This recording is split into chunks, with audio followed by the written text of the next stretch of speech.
Welcome to the Pick Up the Flow show. I'm Selwa, and today my guest is TYGAPAW. Hi. Hi. How are you? I'm good. Yeah. I'm very good. So happy to be here. It's so a pleasure. To be reunited. Yeah. Know each other for a minute. Yeah. Yeah, my pleasure. Yeah, I'm so happy to have you on here and to dive into your work. Yeah, you're so inspiring. So yeah. So the tradition of this show is to let the guests introduce themselves. Can you introduce yourself? Yeah. I'm TYGAPAW, and I'm from Jamaica. Originally, I was born there. Born in Kingston, but grew up in Mandeville.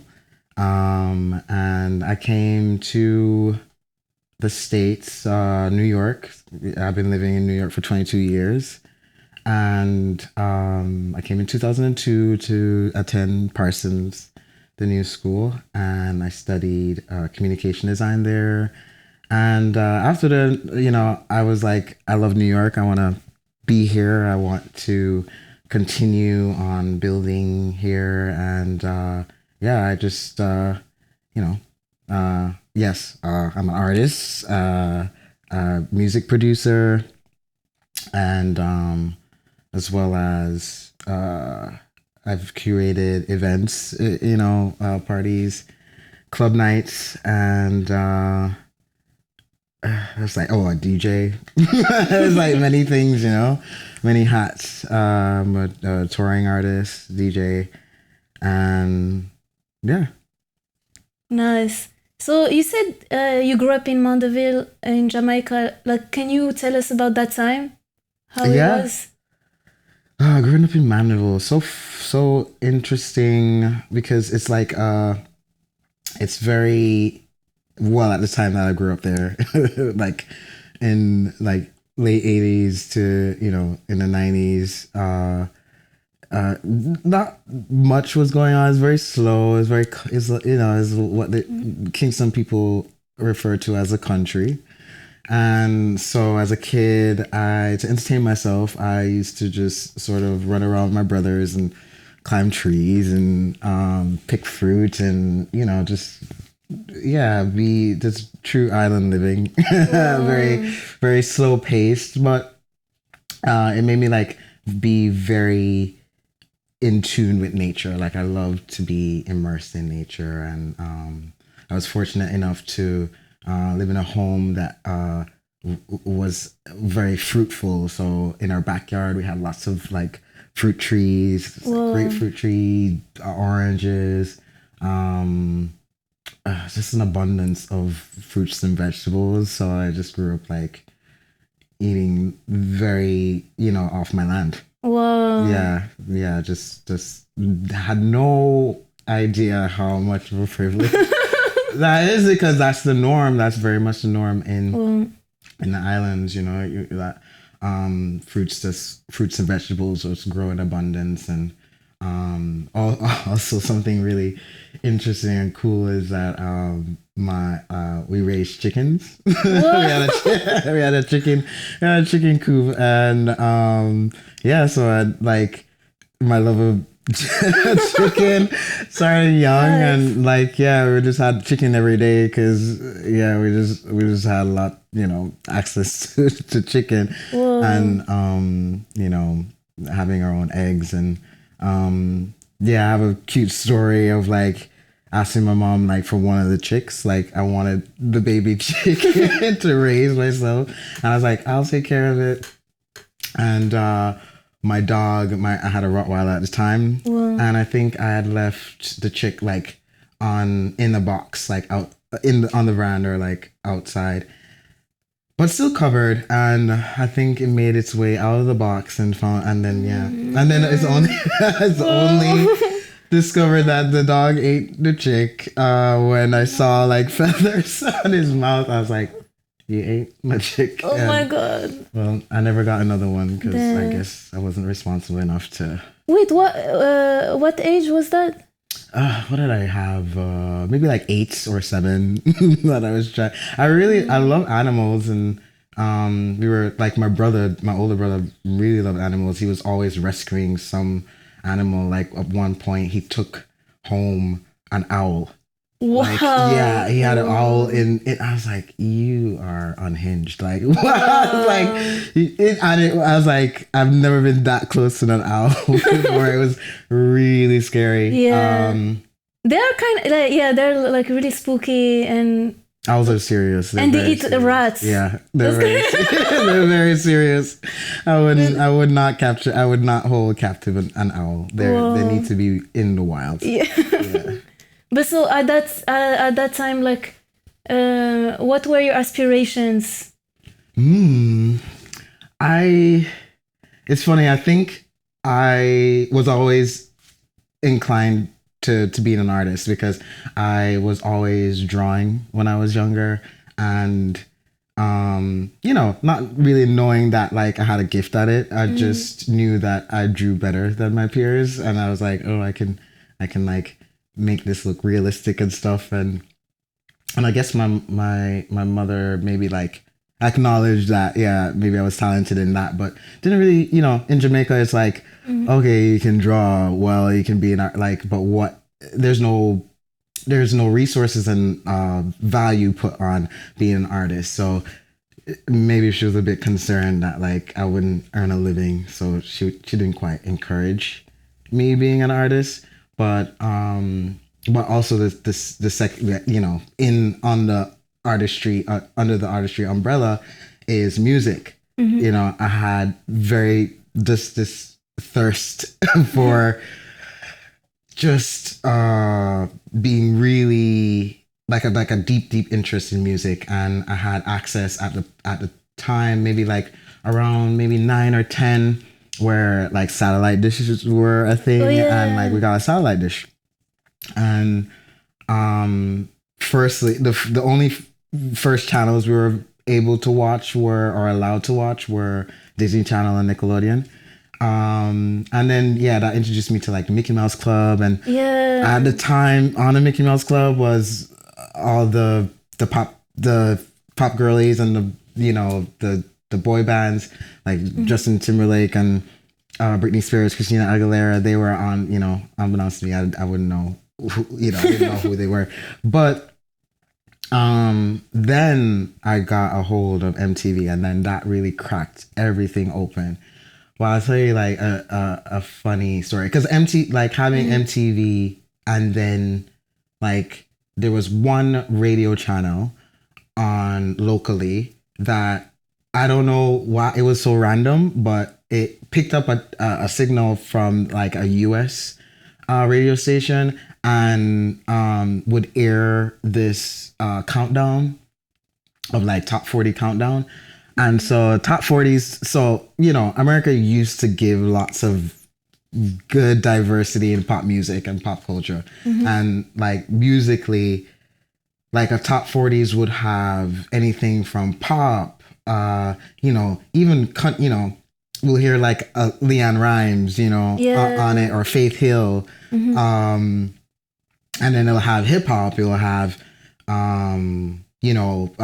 alternative rock songs, and all of that will be in the top 40s countdown, and so it gave all this like diversity sonically to my palette. So I was just very immersed in all of that, and I was like, oh, I like all of it. I like all of it. I used to make mixtapes out of like a cassette tape, because I had a Walkman, and I would just like record all of the songs that I liked, and then I just play them back during the week and just memorize them. And I guess that's my early DJ, days, not knowing that's, being foreshadowing. But nice. Yeah, it was, ways that I found keep myself preoccupied was like very, the things that I like to do just on my own. And I guess I was a little bit of, maybe a loner, but like just through social anxiety, and not like making like having friends, but like being annoyed at children.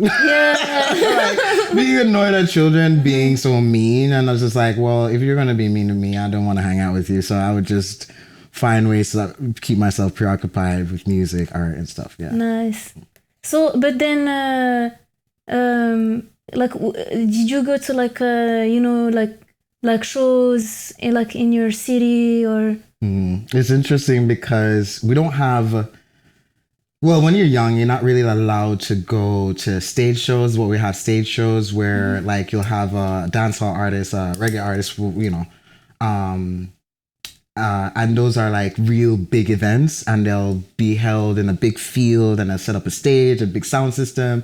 So I wasn't necessarily allowed to go, but there's one or two times in my teens where there's some instrumental moments for me where I went to a stage show, and like, because I lived in the country, they would have it. They'll have some of the stage shows even further down, like further deeper into the country, like Saint Elizabeth. They used to like host like some like amazing party stage shows, and then I went to see Bounty Killer.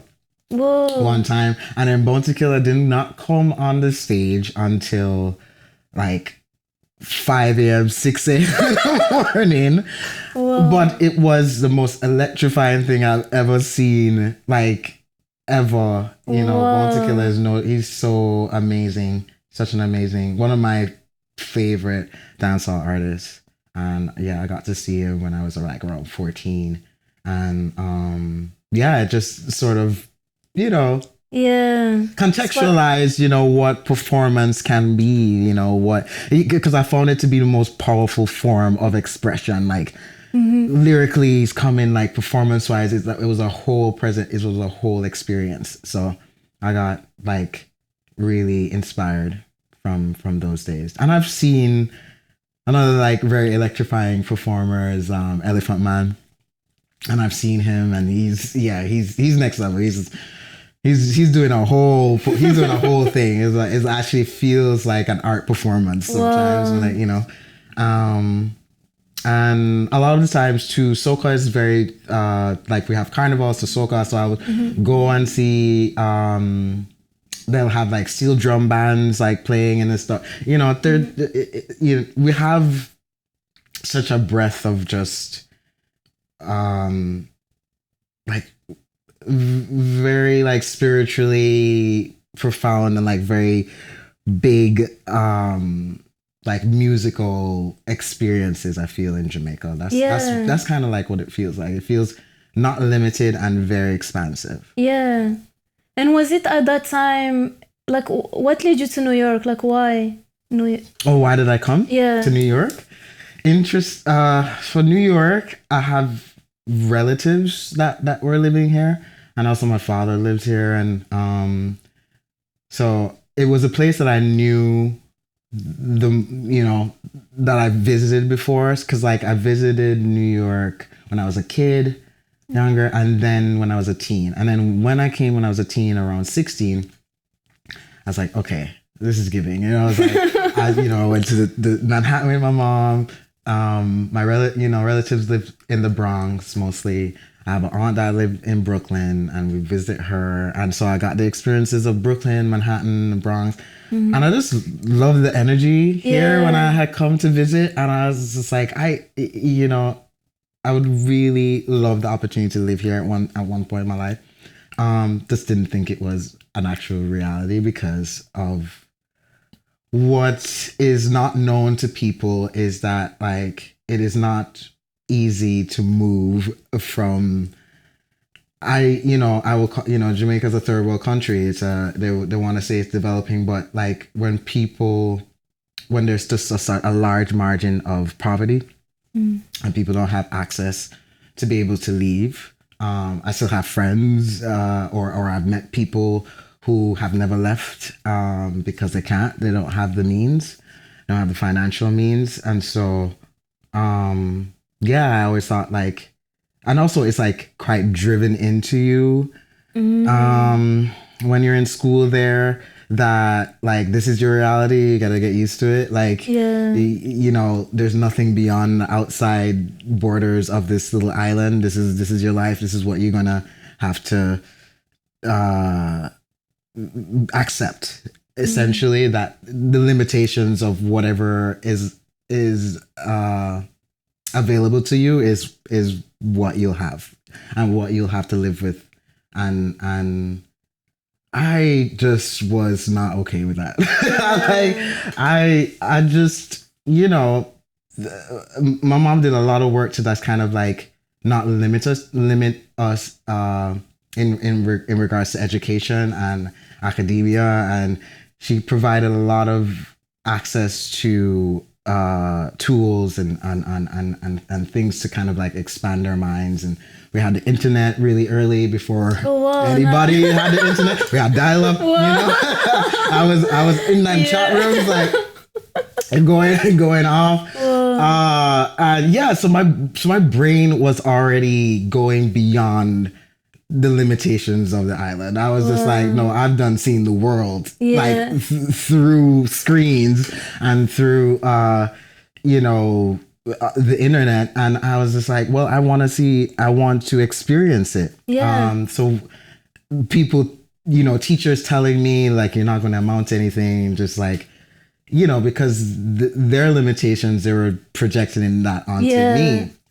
So those are the things, sort of like very hard things and difficult things that you have to overcome when you're living in a third world country. So it's and due to the colonial history of it is like essentially the reason why we have those limitations.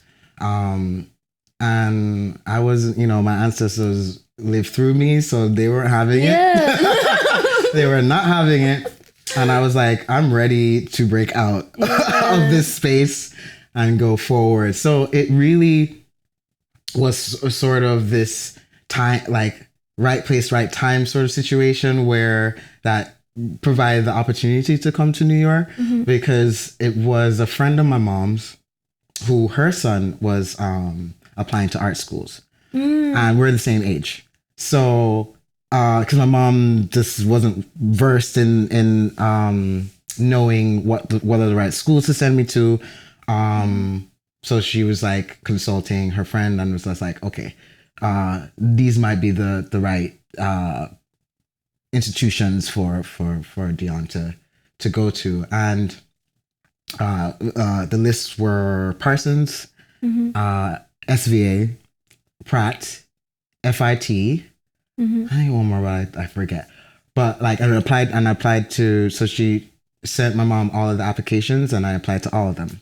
And I got into all of them except for SVA, and SVA was carrying on me because they said my GPA was too low. Meanwhile, my GPA is low because like I'm fucking shit like at math and like, you know, all of the subjects that, you know, they deem in the Caribbean for you to be intelligent. That's the standard. Meanwhile, I was excelling at like English literature and English language and all of the arts subjects, like, you know, visual art, even computer science. All the things that are relevant today. It's so true. Then, it's like gamers, like in 2000, no one believed in gaming. And now like the gaming industry, like if you're a video gamer, like you make so much money. Like we make way more money than art. We were ahead of our time. But also like you're so inspiring, because I think that's an important point, that, you know, when you have people who tell you, oh, you can't do this, like, we need to listen to ourselves and believe that we you know what I mean? Like sometimes voices are the one who are cutting our wings in a way, because like it's so important to be surrounded with the right people. To be affirmed, especially when you're young. Oh my God. I feel that when I was that age, when I was preteen into teens, I was being met with so much negativity and like, you know, and it really affected my self-esteem at the time, being told that like, you know, it I'll get to that because we'll show the exhibition, but there's a piece of writing that I did for Efflux Journal where, you know, I got really candid with it. I was like, I'm going to speak about what my life experiences has been, and like from my journey from Jamaica into to the States, and because it hasn't been an easy pathway, but one of the most, a memory that will never leave me. I'm 40 years old now, and it's still one of the strongest memories I have is a teacher telling me that I'm the dumbest like girl person in the class, and it just like my heart sunk like in front of the whole class, said this to me. And I knew, I was just like, oh, I knew when she said it, I was just like, this bitch. I was just like, there's all of this projection on me. And I'm just like, what makes you just look at a student, look at like a young person and just want to just tear them down and demoralize them in such a manner. And so, it's obviously it really affected me, and I went home and I was crying to my mom, and my mom was just like, my mom does not, she's no joke. So she was not happy about this because like she's paying a good amount of money to send her child to get educated, not to be demoralized. So like,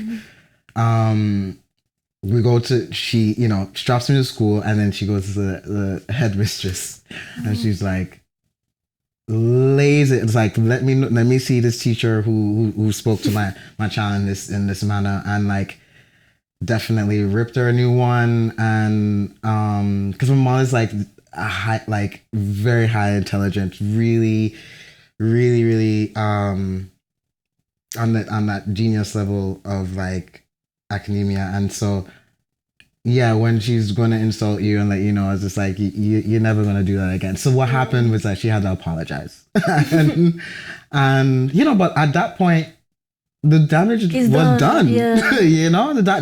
That's it still sits with me to this day. And that's something that I had to overcome, because as a kid, you internalize all of those things and you think, well, this might be true and this might be true. And so I really had to do so much work to actually release a lot of that pain and that trauma from my early years in Jamaica, because it was an obstacle course of just, self, like having to relearn a lot of things in terms of self-love and care. Yeah. So when you attended Parsons, like what were your thoughts like around that time? Like did you like it? Did you like your experience? Parsons, so I didn't really finish the getting to Parsons, but I did. I mean, I've done several interviews like where I speaking about that I was able, because 9/11 happened. You remember in 2001, and in 2002 is when I came to the States. So at that, so the United States basically chopped their visa quota down. Like there's some ridiculous, like literally issuing 20 visas instead of like the 500 that they used to cut down like intensely. So it was a very, very fine margin that I would get the opportunity to study abroad.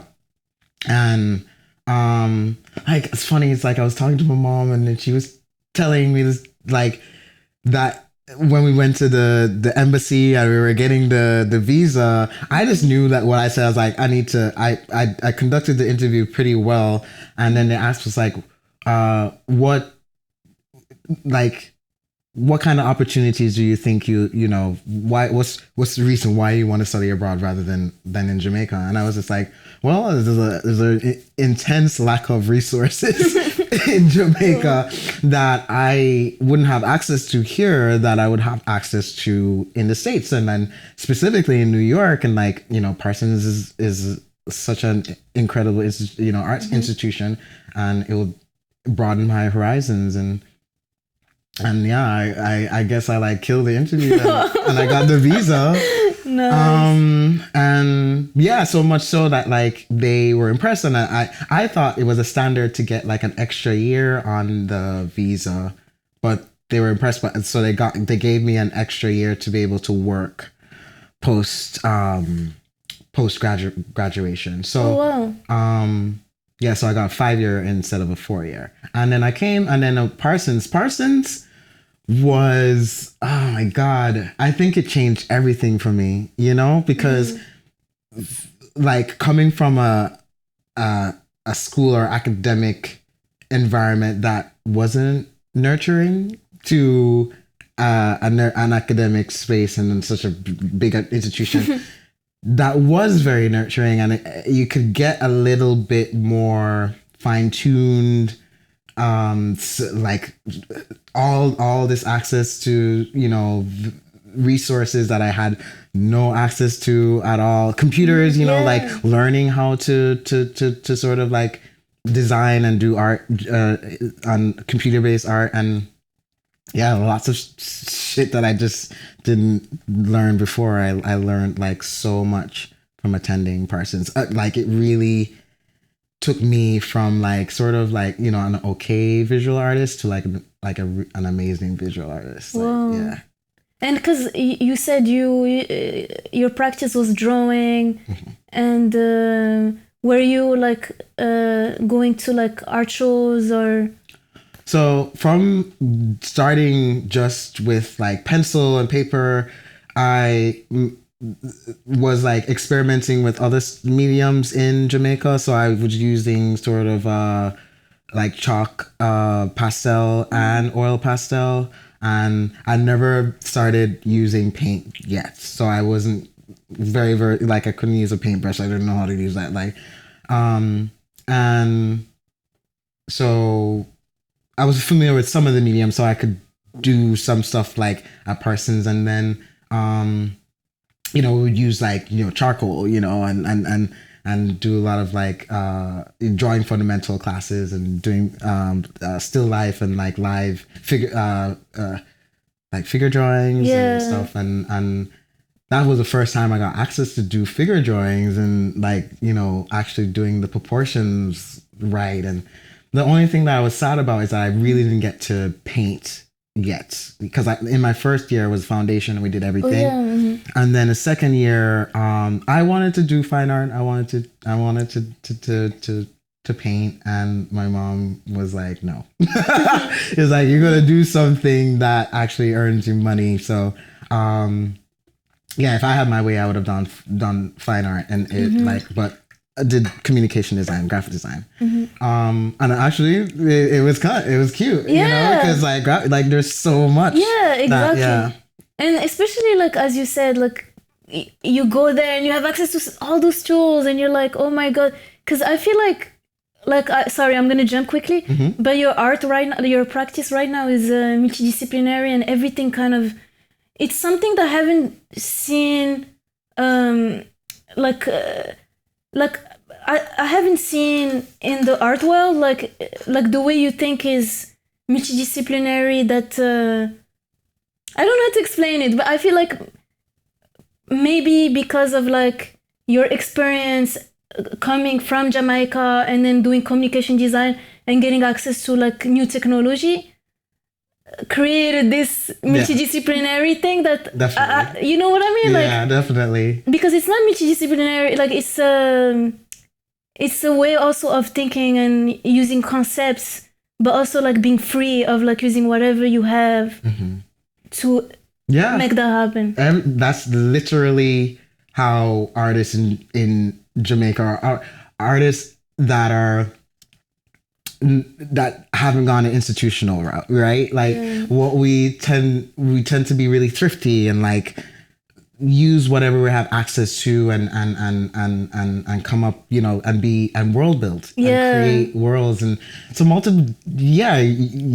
hit the nail right on the head, because I could get, exposed to different technologies once I got to New York, once I was in the institution as Parsons. And I took a motion design class. Oh my God. I was just like, I wish it's so sad sometimes because like you get to introduce to these tools and they're so cool. I really was so obsessed and excited about motion because it can incorporate sound and visual, and I really wanted to like dive into it. But at the time, because financially I didn't have, the support or anything to be able to dive deeper into it, and yeah, we're gonna talk a little bit about that. But yeah, there was like a massive gap and pause in my development because of the things that I had to go through in the States. But yeah, it was really exciting to be in that space, to be able to learn and expand. And like around that time, like after you finished school, like did you find community? Like how was your social life? Oh, school. I would say I didn't make lifelong friends at Parsons. I feel that I do know. Well, that's not true. I feel like my roommates from my first year were really cool. Jessica, and she works with Nike, and she's an amazing artist. And I would say this is my friend who was also a graphic designer, Stuart. I haven't seen him in a minute, but there was a few people. A friend, Erin, and she's she did architecture. There's Nancy, I got reunited with recently, and she's in architecture exploring sound now. So there's a few people and it's funny, like I also at school with Heron Preston, and I was like a funny story. We randomly went to, I think it was like this fashion show, and we were hanging, but like, yeah, to see him just take off and like have his line and stuff is really cool. But yeah, just person definitely has that like vibe about it, right? Yeah. Like it's like it kind of like lets you think really big and not limit yourself. So that's why I could see how people really could take off and do really well from there, because it creates that environment.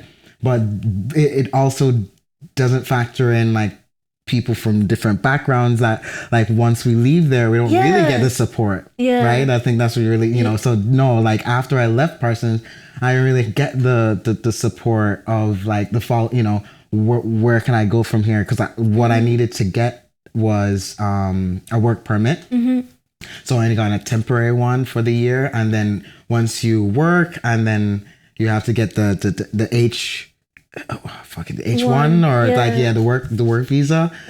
And I wasn't able to get that. Like I worked at a company, and they said that they had sponsored somebody already, so they couldn't sponsor me.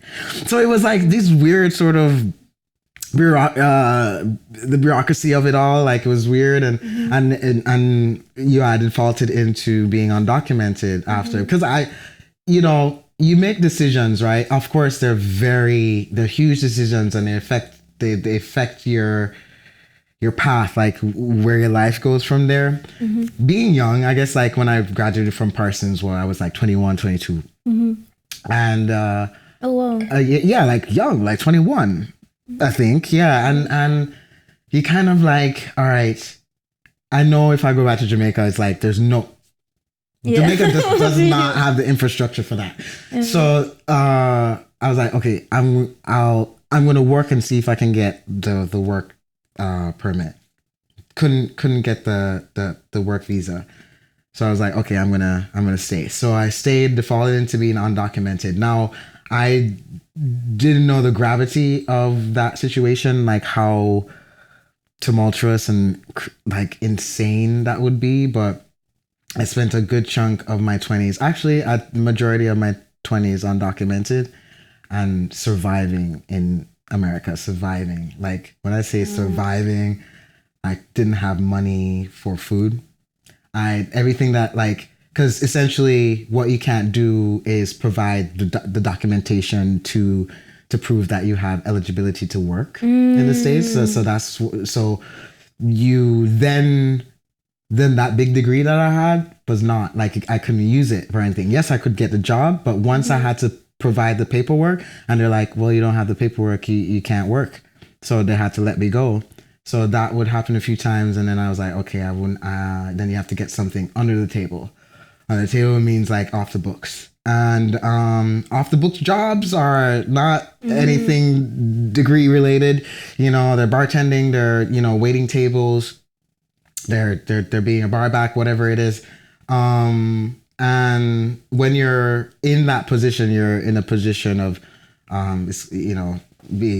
being subjected to predatory practices where they're going to underpay you, they pay you little to nothing. And so, yeah, I have instances where I was only, like, I'll do a shift. I'll start my shift from 6 p.m. I was working at this like Caribbean bar. I was just working behind the bar, waiting tables.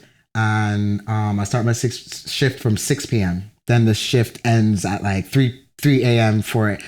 And for that entire shift, they paid me $40. And then everything else I would have to earn in tips, which is very little. And I was doing that for a few years. And then in that period, like, tried to get freelance jobs. And what was happening is that I couldn't update my computer, couldn't, like, and it just died on me. That was my computer from Parsons when I was like at school, and it died on me, and couldn't afford to repair it or get a new one. So I couldn't do design jobs, couldn't do any freelance jobs. So yeah, I was just like, working in that sense. And yeah, I got like a bicycle I was using that bike as my mode of transportation for everything. Like, I couldn't afford to go on the subway. I couldn't do, it was like the craziest experience of my life, because in Jamaica, because of what my mom did, like, we were comfortable. Yeah. We had a comfortable life. We weren't lacking of anything. And the reality of it, like, was everything just went, and if I didn't have the good graces of like amazing friends from high school, from Jamaica, who came here, they were, going to CUNY, and like my friend from high school, like, her family were amazing. One of her aunts, like, she was staying with her aunt who's a pastor, and they would provide me with food. Otherwise I wouldn't be able to afford, food and to live. And like, there's some angels in my life that helped me through that very tumultuous and really difficult time. But yeah, like, people don't know. They just think that we're self-actualized and we just like come up in the, being successful now. But like, it's that journey has been really tough. Yeah. But also, like, what you say with immigration, like the fact that you were stuck. Yeah. And it was beyond your control. Like, and that's why they need to do something about this, because, like, I don't think, like, US citizens understand the visa situation, and you built your life here, and then it's like an ultimatum, like, you have to leave, but like, you can't leave. Yeah, you can't leave. Yeah, like, because, what the heck? Yeah, I don't think people understand. So if you default, like, say, because people always have this really weird thing about crossing borders. And it's like, listen, half of the people who enter into the States and are undocumented immigrants, or whatever you want to call them, illegal aliens, whatever, like, nobody's illegal. Yeah. We're all belong on the planet. Yeah. And we come on a plane, and we come because we're students, or and we choose to be like, oh, we want to have a better life than what we had in our native land or whatever. Yeah. So it's a hard decision every single time if you choose to stay in a country that you're not from, and to build here. So if I when I defaulted into that status, and if I flew back to Jamaica, I would get barred for 10 years, even more. You know, you get blocked. So I didn't want that to happen because 10 years is a long time.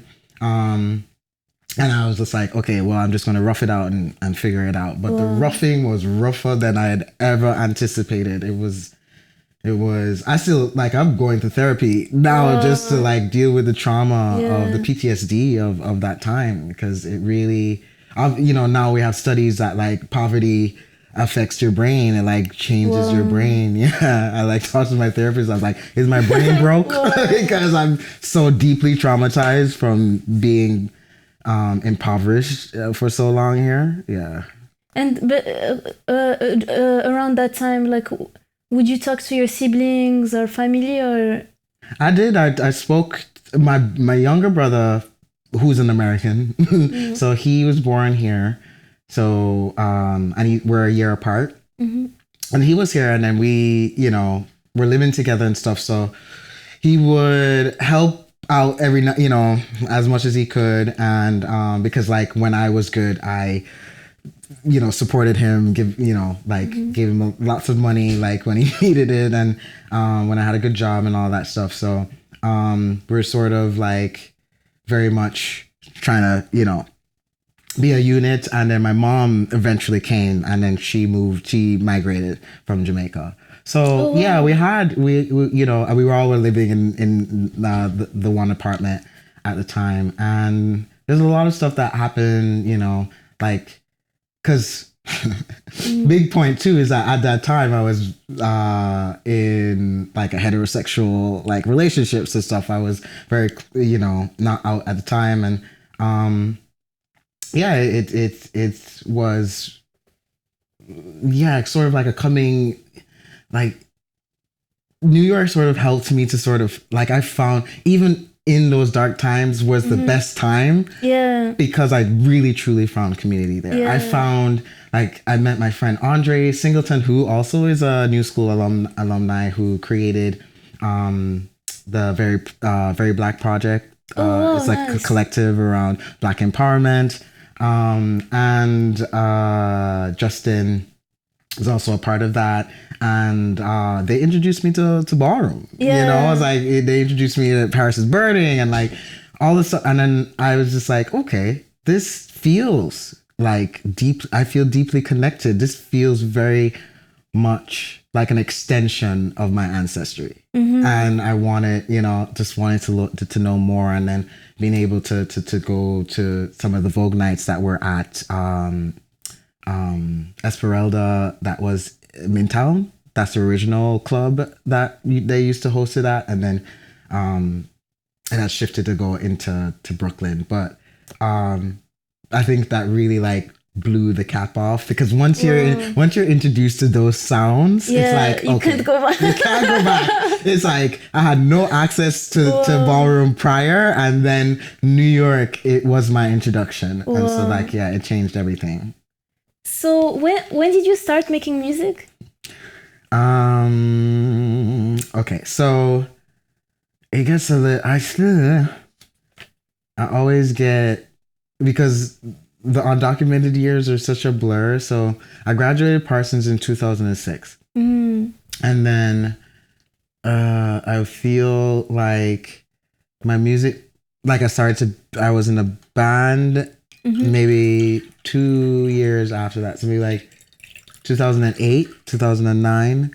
And then through the band, so I was playing guitar, and I essentially, I just met, like, this amazing person for my band, that she felt like she was my very first mentor, because she empowered me in such a beautiful way, where she was the first person who told me, it's like, you can do it. You can produce. You can make music. Because she was making music. She was using, you know, she was a sound engineer. She was a producer. She was making, she was using Pro Tools. Now, I used Pro Tools once, and I was like, I read that on this. I can't use Pro Tools. Yeah. It's too, yeah. It's very like, there's too many things going on. where I was like, I don't even know how to navigate and start this thing. Yeah. And then she introduced me to Logic, and then Logic Pro, and then before they had GarageBand and stuff. Because I never used GarageBand because I got introduced to Logic Pro so early, and so I was using Logic Pro for my like the very first tracks I was like started to make. But also Logic is not super intuitive. It's like it has only the linear arrangement view, which is the standard actually. It's like most DAWs are like that. But it's like one friend like introduced like, what about try using this program? And it was like Ableton. And then I was like, Ableton. When I looked at Ableton, I was like, what the fuck is this? Like I don't know what I'm looking at.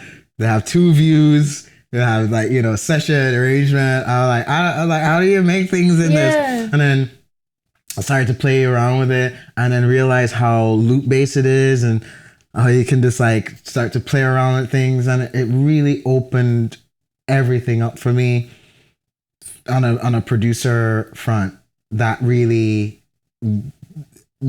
helped me to be able to like experiment a bit with sound and production. And meanwhile I was just like in bands. I was songwriting, but songwriting like guitar parts. I was coming up with like cute little licks and melodies and stuff on guitar. I was like that came quite naturally to me when I like the guitar as an instrument came because it's both like rhythmic and percussive. It could like do,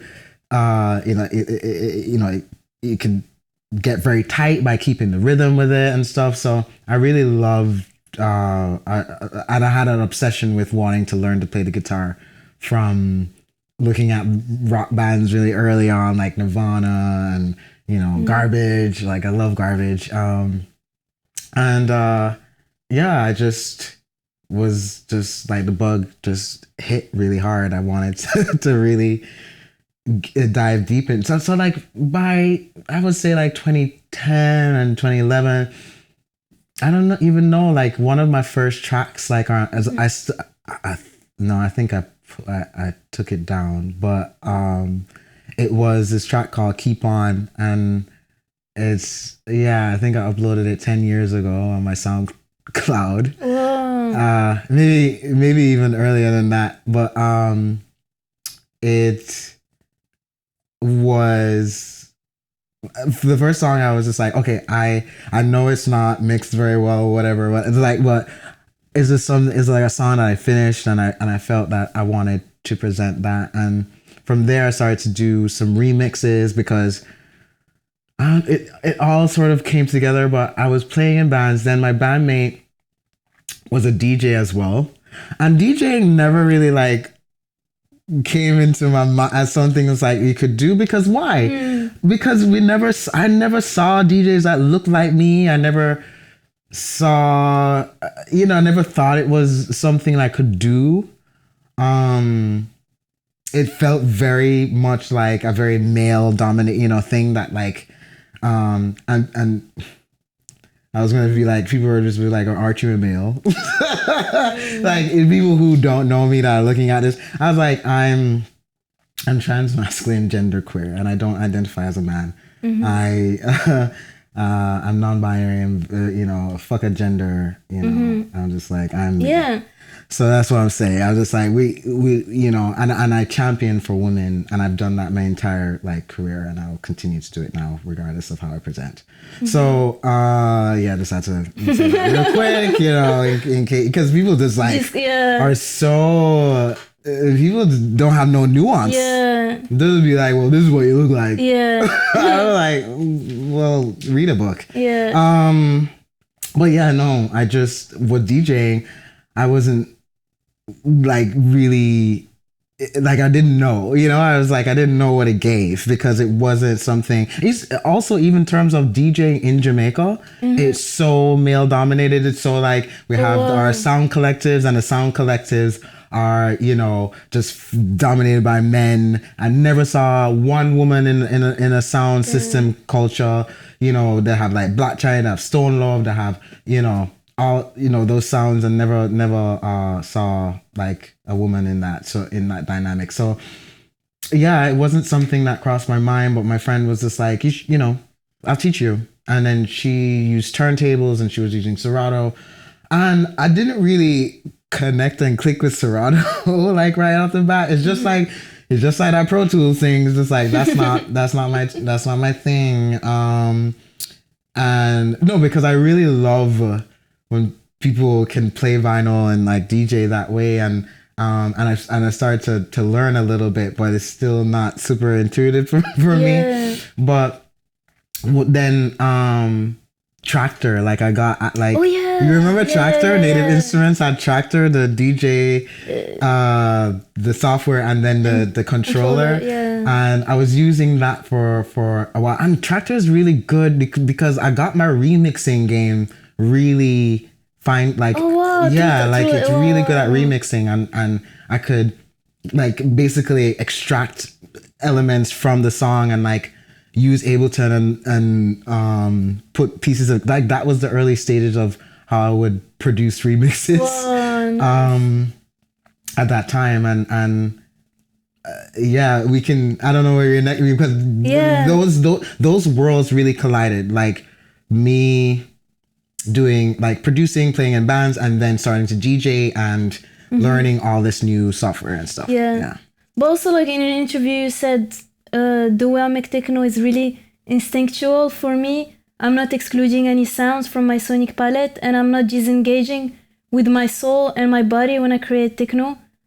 And I feel like this is so important, because it's like you follow your instinct with every new tool that you have in mind, but also like you don't forget about, you know, like even if we're here, like we have our ancestors with us. Imagine like they're like chilling, like they're chilling. I feel like, you know, when I smoke up some weed and when I'm making, because we'll get to the album making, but like, for example, Get Free, because I really use so much of just like a very instinctual process of making a lot of those songs. I really didn't hold back. I was just like, well, whatever. Because even one of the songs I was like having problems with, and if I have problems with making a track, I kind of just abandon it. I don't want to struggle with it. I was like, then it feels off to me. Then but there was one track, I think it was Magenta Rhythm or something, and it felt like I had made it one way, a certain way, and then I listened back and I was like, no, I think that I'm holding back in a way. I don't know why I was questioning myself. And then like saying it was too, it didn't sound like me. And then I was like, okay, I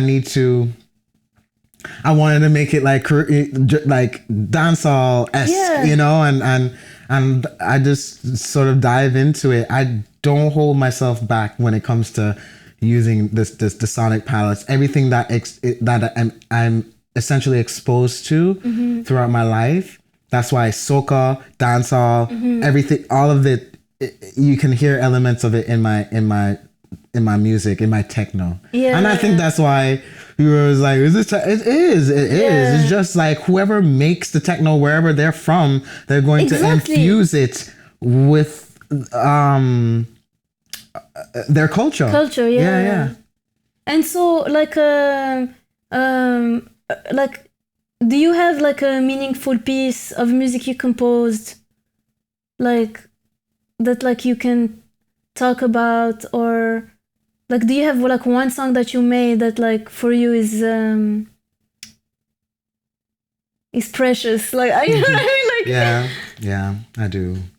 And it's a tough one because it's very personal, and I can't believe I have it out there in the world, and it's off of my second EP, Handle with Care. Oh yeah. And oh my God, it's funny because I think I had come over here to hang out with you, and I think I was working on that EP during that time, and it was all stuff that like family related stuff I was going through. And lots of truth in terms of some family stuff that, you know, that came to light with me. And it was very, because with our different cultures, our different backgrounds, and then we're all sort of meeting in this place. Like, I feel that, like, I can't remove my Jamaicanness. I can't remove who I am in the early stages of my life. Like, I can't remove that has informed who I am today.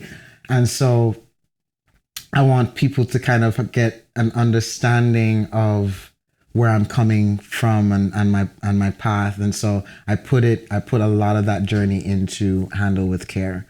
And there's a track called Who Can't Hear Must Feel. And even that term, like, I say that out loud right now, and I know every single Jamaican knows exactly what that means, because it was always it's basically a threat. It's a threat that's used on us as children, that, like, if we're not listening, if we're told to not do something and then we do it, then we got to suffer the repercussions. And so, and that song is quite intense. I went full force with it.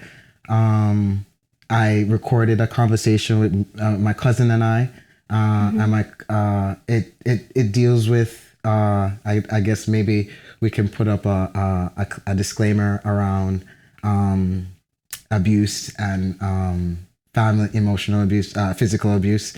But my cousin went through quite a lot of difficult things growing up in Jamaica, and she was subjected to a lot of, like, physical abuse through my grandma, and it also sheds a light on the type of family dynamics and relationships that we have, because one family member could, she was a joy to me, my grandmother, and she was a reason too, a lot of times, where she helped me a lot. She, like, taught me to read, taught me to spell. Whoa. When, because I have some learning disabilities. I have, like, dyslexia and ADHD, and then my grandmother, instead of just, she saw these things in me and was able to be like, okay, I'm going to come and help you with this. I see that you're behind, and, like, I want to help you. Meanwhile, while she's being nurturing towards me, while I didn't get a lot of nurturing, but my grandmother nurtured me. But in this sense, my grandmother wasn't the nurturer; she was the abuser to my cousin. And my cousin, I hold space for her, and I because people deserve that, to be heard and seen, and for their pain to be acknowledged. And so I held that space, and I asked my cousin if it's okay to record this, and at the time, I was just, like, really about expressing everything and putting everything into my art, and, like, doing that, and she recounts, a very difficult altercation. Once she was older, and they were having sort of a tussle, a physical tussle, because once the child grows up and then resents the adult for harming them, then they can retaliate and be like, well, I'm not small anymore. You're gonna get it. And that recording is her retelling of her retribution towards my grandmother, and I use the sounds to match. Like, I use a lot of distortion. I use some heavy drums. I use guitar. I let that guitar scream with this distortion as expression, and it's to this day, I listen to it, and it gives me goosebumps, because I wasn't holding anything back. And it's funny, like, it's like a very, that track is cathartic to me, but I'm sure people could listen and be like, what's going on here, but like, that's the testament of music as such a powerful art medium. It's nothing, visual art doesn't do that. I don't know if I've ever gotten goosebumps by looking at a painting. I mean, there are incredible paintings, but I've gotten goosebumps listening to several different kinds of music and specific tracks that really emote, like, quite deep emotional feelings, and music is is powerful like that.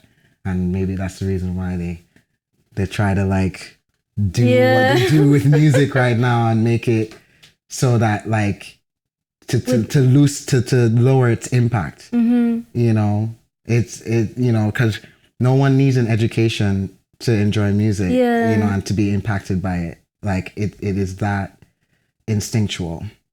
It's so true. And also, like on an interview, you said that music making is an art form that is devalued, and you were like, could you imagine a world without hearing music? The brain and the body needs it, and that like you're deeply drawn to the mysticism of music. And it's so true.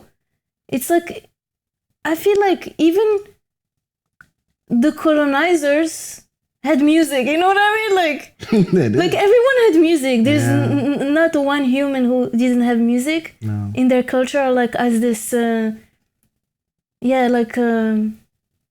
anyway. But I was really 100%. Interested like in what you said when you were like talking about mysticism of music. Like, are you like, do you believe in like do you go on deep tangents on YouTube, like like, you know, about like the law of attractions and stuff like that? Oh yeah, I mean energy. You know, music is energy essentially. It is. It's you know, when I study, like, because right now I'm deeply studying like modular synthesis and like synthesis and like you know, essentially it's just a sound wave is energy, you know, it's the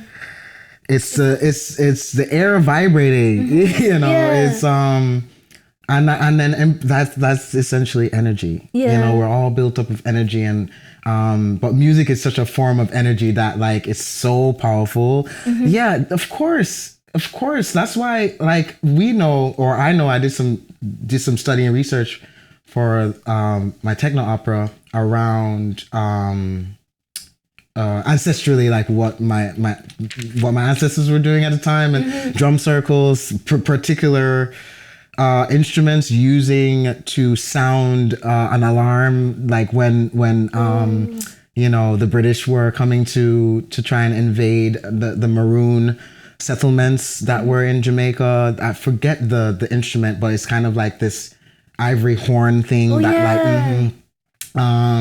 have, you just, you know, the sound as a tool for revolutionary acts. Like, I'm really big into sound exploration for those, you know, things. Yeah, and speaking of your piece, Devil Woman, Obeah Woman, the third part techno opera that you composed and performed during your artist in residence at Issue Project Room in 2022, like, how did you get the idea to like talk about that? I forgot her name. Queen Nanny. Yeah.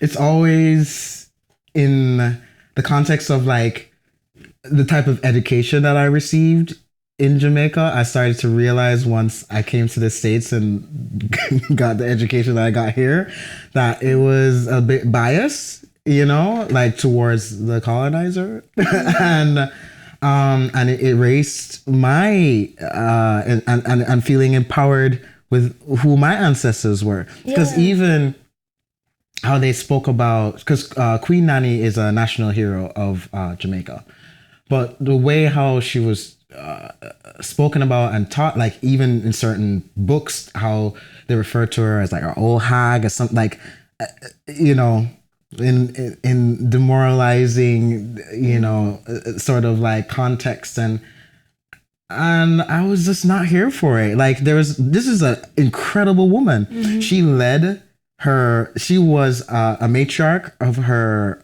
village and her community.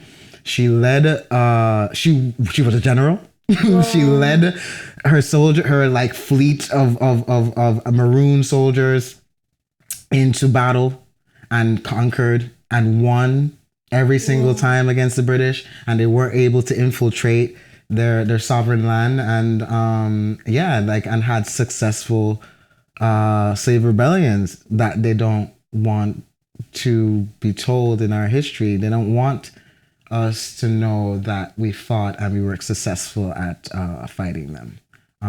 But yeah, I did my research. I visited Moortown, where Nani is buried, and like where her community is. Yeah, and I'm telling you, that's why I say there's anybody that visits Jamaica, when you land and you get there, the air is thick.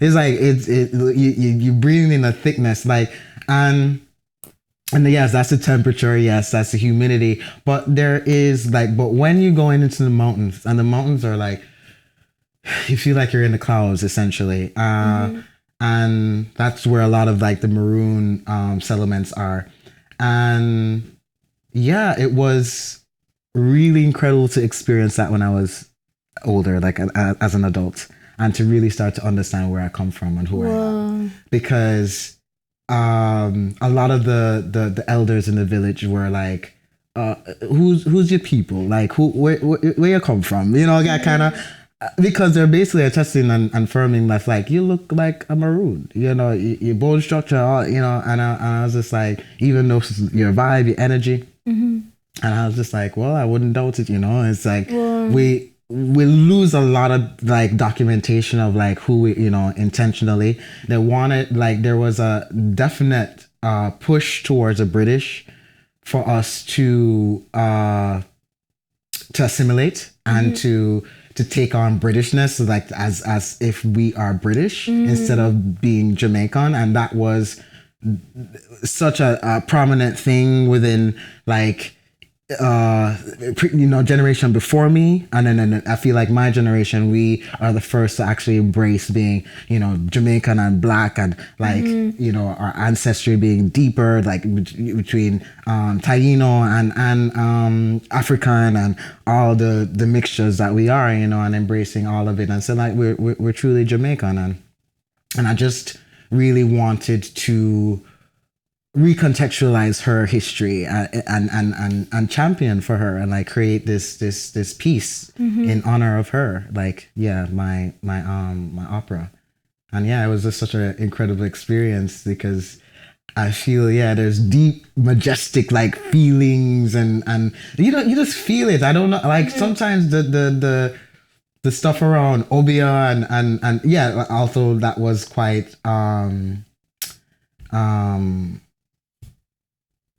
you know, put at a position where it through Christianity, essentially, that's kind of like that dominated, like the colonizers like came and brought Christianity, and like it kind of eradicated all of our spiritual practices. So, and then they kind of like really tried to demonize a lot of the ways that we practiced and worshiped, and tried to indoctrinate us into Christianity. And that's why really Jamaicans are quite messed up with a lot of the things that they believe in, and they take on Christianity, they take on all the worst elements, and so much violence has been, you know, perpetuated through those beliefs, rather than us like owning who we are and owning our African roots and those practices, and understanding that like it's quite indigenous to be queer and gay and trans and you know, and two-spirit, you know, but yeah, we were severed from that. And like when you went there, like did you feel something spiritually, like 100%? Well, definitely when I was in Moortown, what kept happening was like it kept raining off and on. We were in the waterfall, and then it stopped raining, and then we would go out, and it was just like, and I was like, I'll never experience any place on earth. You know that like Disney movie Fern Gully? No. It's like it's like from the 90s, and it reminded me of Fern Gully, this untouched, uncolonized piece of the earth. Wow. that was just, there's so much nature just like directly connected to us that I was just, I wish sometimes I'm just like yearning for that kind of existence so I could just be immersed in nature again and feel connected to it. Because that's that now learning about grounding and like base, you know, and all of this, I was like, oh, we're supposed to be in the soil, on the land and feeling it and being immersed in it every day rather than being walking on concrete. It's so true. Like being in tall buildings and so far from the ground and far from earth. Yeah. And maybe that's why we feel so destabilized within ourselves and our emotions being a little bit, you know, unstable every now and then. And I feel that destabilization happening on a regular. That's because like going back to Jamaica, it really it always reminds me like how deeply connected I am to nature. Yeah. And I'm really curious because in 2023, a lot of things happened, but I want to first talk about your album, Love Has Never Been a Popular Movement. So it was out on Fabric Originals. And for the first time, you mentioned it was the first album that was produced with only hardware. And you displayed like your songwriting skills and vocals. So, you know, like knowing now your story, like it's interesting to see the line, like to see like how you like you always had songwriting, like when you were in bands and doing songs and everything. So yeah, I'm really curious about like how did you get the idea to finally make the plunge and like write songs and do things differently? It's songwriting is not an easy venture to go into because you're so vulnerable. It's like I'm really putting myself out there.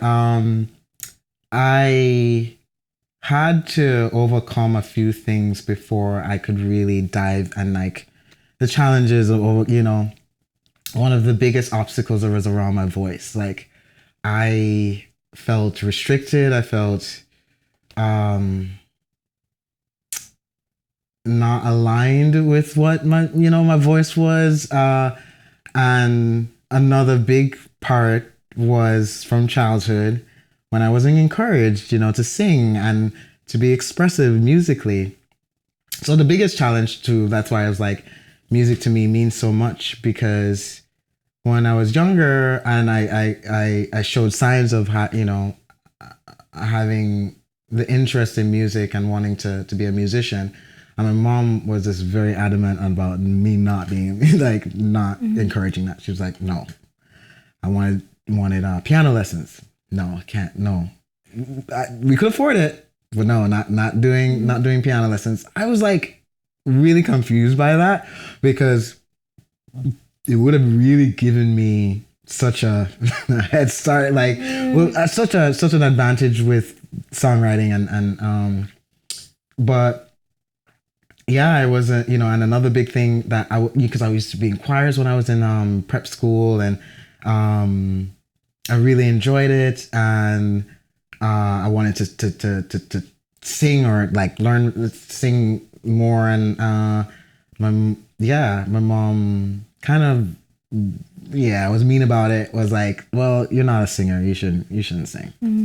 So I was like, this is your mother, this is some, you know, it's like I looked up to her. She's really inspiring to me. So if she's telling me that she don't see it for me, then I was like, I guess I don't see it for myself. So and that's me as a kid. That's me like 13.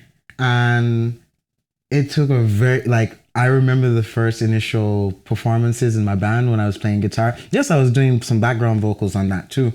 And I would not look up. I was so shy. I was just like, you know, shoegaze with my guitar looking down. And a friend just like came up to me after the performance and was like, why you keep your head down? I was like, don't you know you're the baddest bitch on that stage? Like, why why are you looking down? Like, come on, let's see, let's like own it. And it's like encouragement. A friend was just like, it's just like, yeah, no, you gotta own it, you gotta sell it, you know. And then I just went through the process of getting that just that confidence to be able to get through it. And I think through projects and eventually getting to a point where I was like, okay, I have the equipment. I had some ideas for some songs.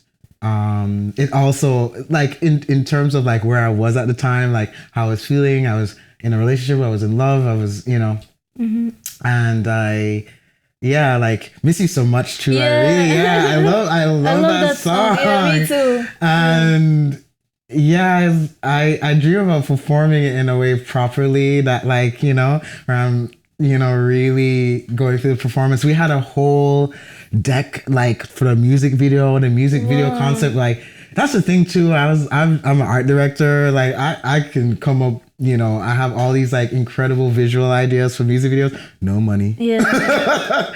No money to do the things that we want to do. It's so frustrating. I like one day just for fun, if I have the coin, I'm just gonna make that music video because it needs to be made. It needs to be made. A lot of that album I was you know, I had music video ideas for them, and no, Fabric just gave me no money. I think they gave me like $5,000 total for and we couldn't get it together to do well. It was just not enough to be able to get like a cinematographer, all the, you know, like to do a good music video. But like, you know, Rodon was like helping me to she is an incredible editor. Shout out to Rodon. Has her own like production company. Her and I, we were conceptualizing the videos together, and we couldn't get the funding, but I really happy that I sang on that track, and I was like really giving my voice because it helped me to sort of overcome the barrier, the mental. It was a mental block. Yeah, it was even if my mom was carrying on me at that age and told me I couldn't sing, it did stick with me and my self-esteem for a while. And I was like, okay, but I just knew there was a point where I was like, listen. There's things I want to express. There's like, I love the voice. I really love singing, and I love incredible singers. And I was like, I'm not a singer, but like I know to use the tone of my voice to my advantage, and like write songs for my register and then I have the voice change now, and then like I've been practicing some vocal work on like my vocal pedal and processing that, and it sounds so good. And I can layer and do some harmonies and stuff, and I'm just like, oh, I can't, like, I'm working on this next project, and I can't wait to even take it further and like explore some more. But nice, thank you. Yeah, I loved it so much. I remember I texted you or DM'd you. I was like, what? Like, and I feel like that goes back to, I really admire your approach with art and music. Like, you just keep on trying things. Like, you're not confined to one thing, and if someone tries to confine you, you like challenge them. And I think it's important because, like, you're just trying to express yourself. Like, why, you know what I mean? And I'll tell you too, like, I was so sad about that album and what happened, and I really need to talk about it because it needs to be said, is that, like, you know, because Fabric is a institution, a club institution, and they're launching their label. But even with those institutions, and like, I had a bad situation where, I put a lot of faith into management and for them to do the work of helping the project to take off, where I was really disheartened to see what happened to to that project, and like it got zero interest in doing any interviews from any publications at the time. I only did one Clash interview and for Clash magazine, and I'm just like, I know this record I know this album is a good album. Why is there no interest? You know, and yeah, it's either like my management and the PR, they just did not do their job. They're just, you know, and for the artist to take the L like that, I say fuck that shit. Yeah. Fuck it. Fuck that shit. Like that is time, labor, like my life. Like I'm writing this music. Yeah. This is my emotions. These are like this is. I'm not writing any pop songs that are like manufactured and with 20 people on it. It's me one in the studio putting all of my emotions and feelings into the like and creating incredible art. And you're just gonna dispose of it like, oh, try again. No, bitch, no. You know what? You know what good music is? It lasts forever. Yeah. Right? Even to the testament now that people are now finding it a year after, because I released it last year, this month, April, and people are it's like, and discovering the music, and they're like, oh, this is amazing. There's no space for music to breathe and grow and find a fan base, find its demographic over time. You know, they want you to be like, well, you're not, that album didn't do well, so we're not booking you. This is what's happening to me right now. So I released an amazing album last year, and just because PR and manager didn't do what they were what they're paid to do, and I'm taking that L financially, and now promoters are like, oh, that album didn't do well, so we're not asking you can't play on festival lineups this year.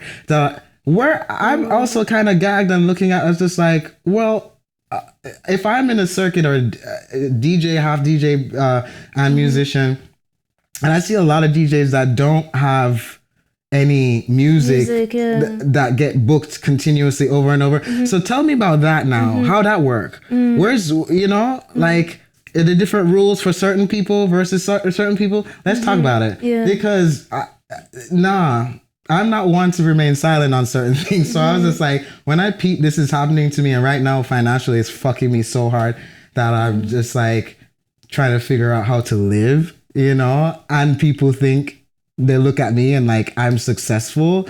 I'm like, yeah, I'm successful in my art and my music. But if you're basing success off of like financial stability and like, no, I'm financially not doing well, and that's what really sucks about artists that have integrity and do everything on their own. You're an artist that does everything on their own, right? And I know, and I've seen all the challenges that you faced and like continuously creating such powerful, incredible work over the years. That's why I was like, I'm a big fan of yours. Like, we're in this together, boo. You know, because they really have no, like, there's such a nasty time right now where they're investing so much on like the sex appeal aspect, you know, they're doubling down on sex appeal, like okay, cool, yeah, that, I mean, fab, I love sex appeal, that's great, but like it can't be all of that.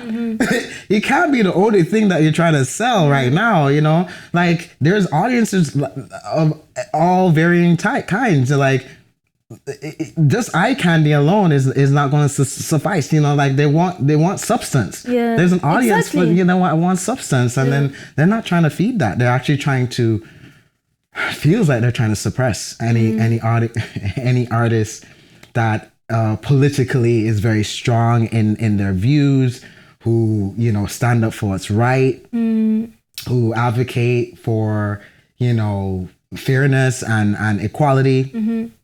And you already just like something to note, like if everyone in New York was transparent, like people should just share how much they make. Like, why are we all keeping it this like so secretive? And then you see like there's a lot of like kind of like not corruption, but kind of corruption in a way. Oh, it is absolute corruption. Because people use each other in some ways, and then like you said, even with big institutions, they would pay us peanuts. Yeah. Something needs to happen. Like we deserve funding, and like also like what you said is really unfair. Like that your whole livelihood would depend on that PR. Yeah. And because they didn't do the job, then you cannot like. I can't work. So off to the next. I have to work on the next project. I'm like, hello. It's like there's something, there's bandwidth here. There's things energetically, and then you're touring. Like for me, I tour, like, and how aggressive that is in terms of energy level, like how much I have to give, and how expensive that is. And then you come home, in this last tour that I was on, talk about transparency. I will always be, if a friend asks you, because you've hit me up in the past, I'm like, I'll always, support and talk. We got to talk to each other. That's essentially what needs to happen. And so in this last tour that I was on in Australia, well, I started off in Europe. So I played Tresor on my birthday, February 24th, and I did Milan. I played Milan. It was like only like 3. I played Blitz, Munich, and that's before, I have to make a note, that's before I knew about the boycott, by the way. That was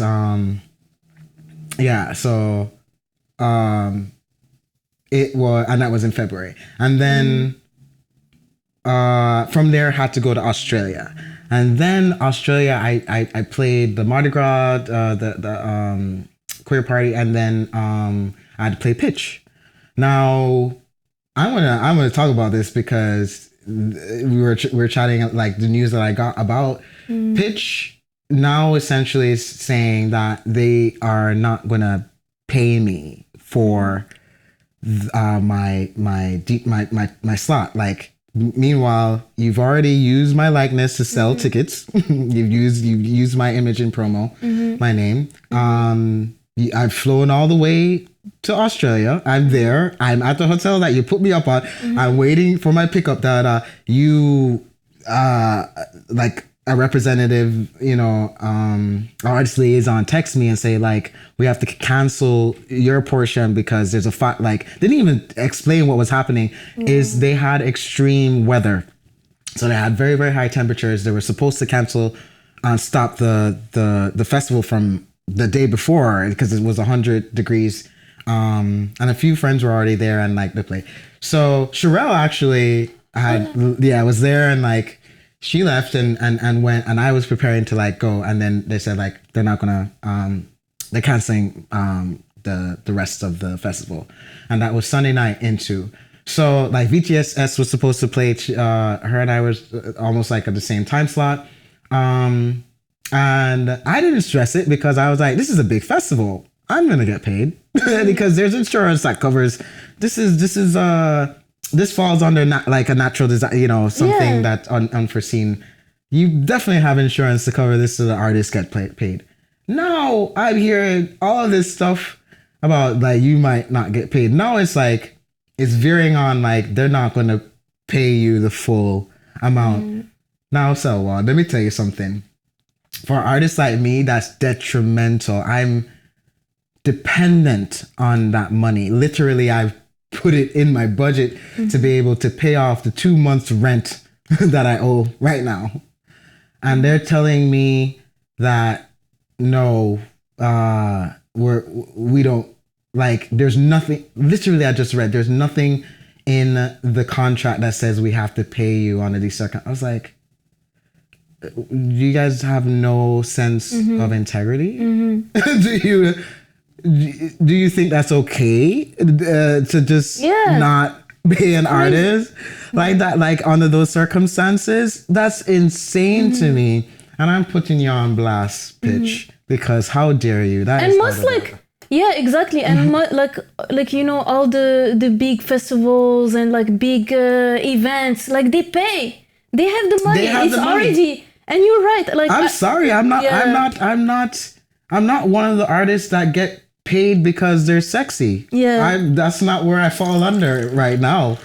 You know, I'm too controversial. You know, I'm trans masculine. They're not trying to give me no platforms. I have a hunch too. Like apparently maybe those for the album and the way I was presenting is like they don't want to give me a platform to speak anymore.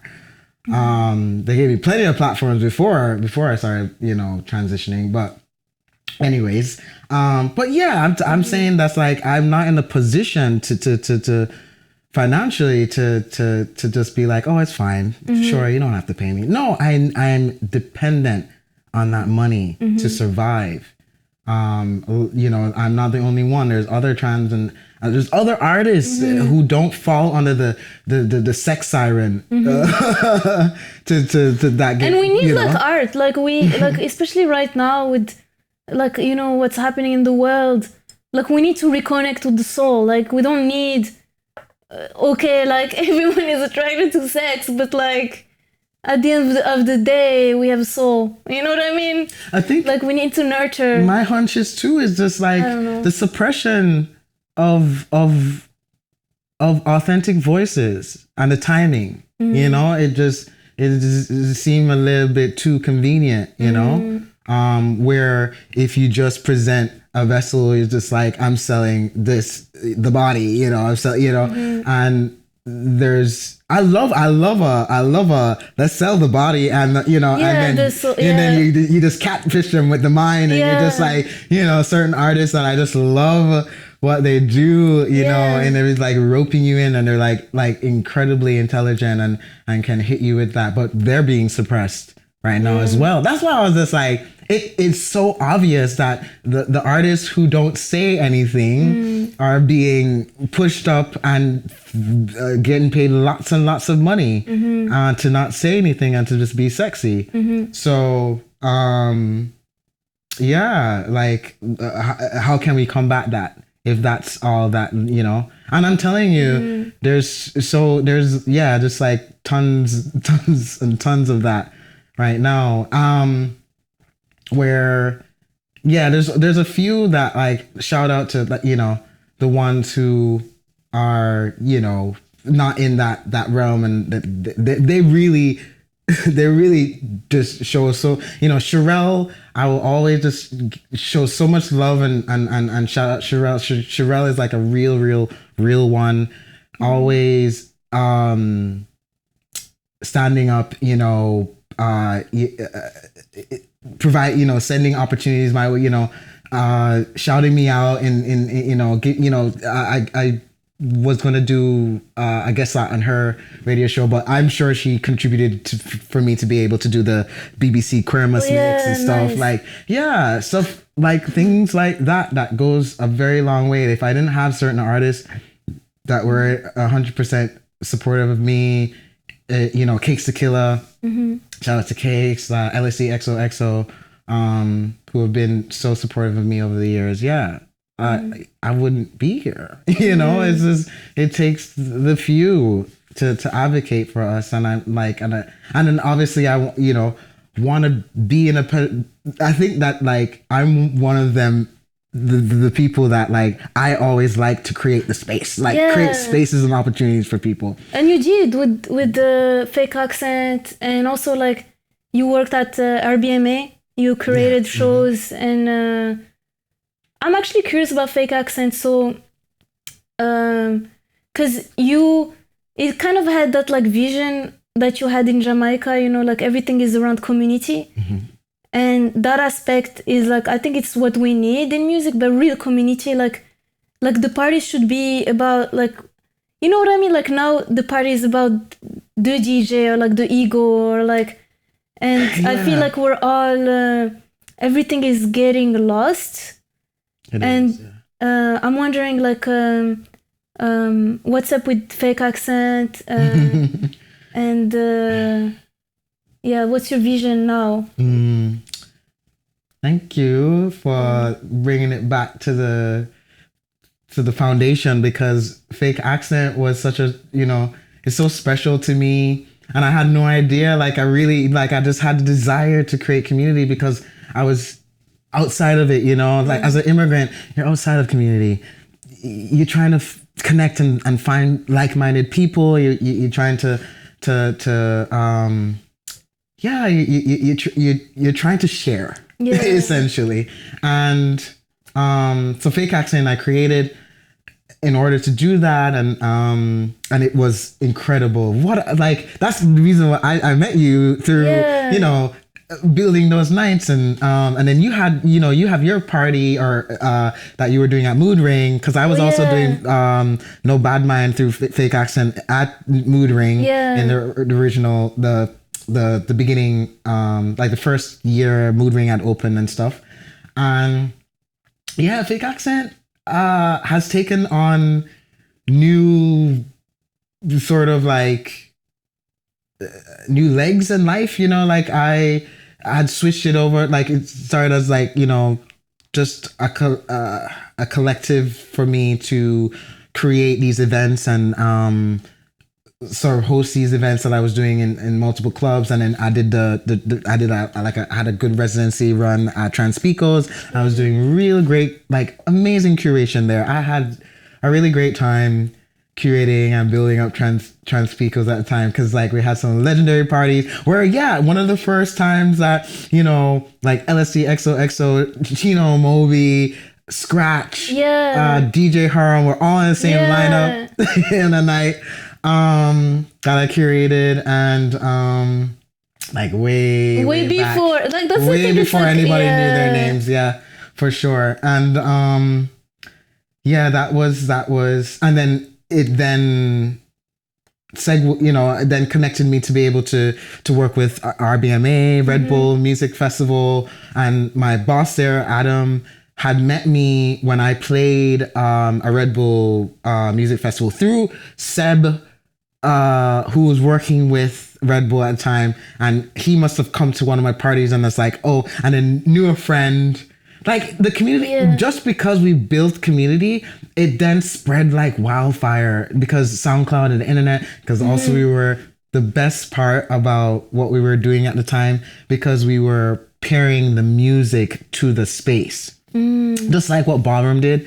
So we were like making lots of club tracks, club edits, club remixes to and playing them out in these, like at our events, like a lot of my Fake Accent events, so it could make the round. So like it did well online in terms of, you know, the music finding its place, and then people could get to hear the DJs playing that make the tracks like play it out, and the producers that were doing it. And there was Conk, that was really good. Like Rizla. I don't know if people like, shout out to Rizla. Shout out to Brian. Yo, Brian is the OG. Like Brian is responsible for breaking a lot of it. Like Brian put out a tweet, Rizla put out a tweet. It's like, you gotta listen to these producers, like My Name, Bearcat, Foxwork. Whoa. And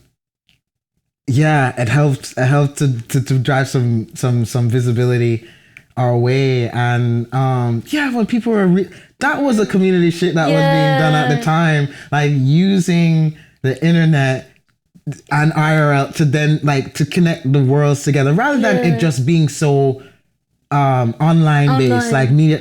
We were using that, we're just using the social media as a tool for real life shit, rather than the other way around. Like, no, we were in reality, we just use it as sort of a guideline, a guidance for us to find each other, you know. When we use Facebook events and be like, come to this night, can see how many people at RSVP. We don't have that shit no more. Like, we don't use it. Then, you know, and then Instagram was secondary. People weren't really checking for Instagram like that, like to see if anybody was important to go see. No, your friend tell you like, yo, go see this person play, and you're not going to be disappointed. That time we had to really be talented because because what was the output was open at that time, and output was only booking white European male DJs. It was grim on there. Like none of us were playing output.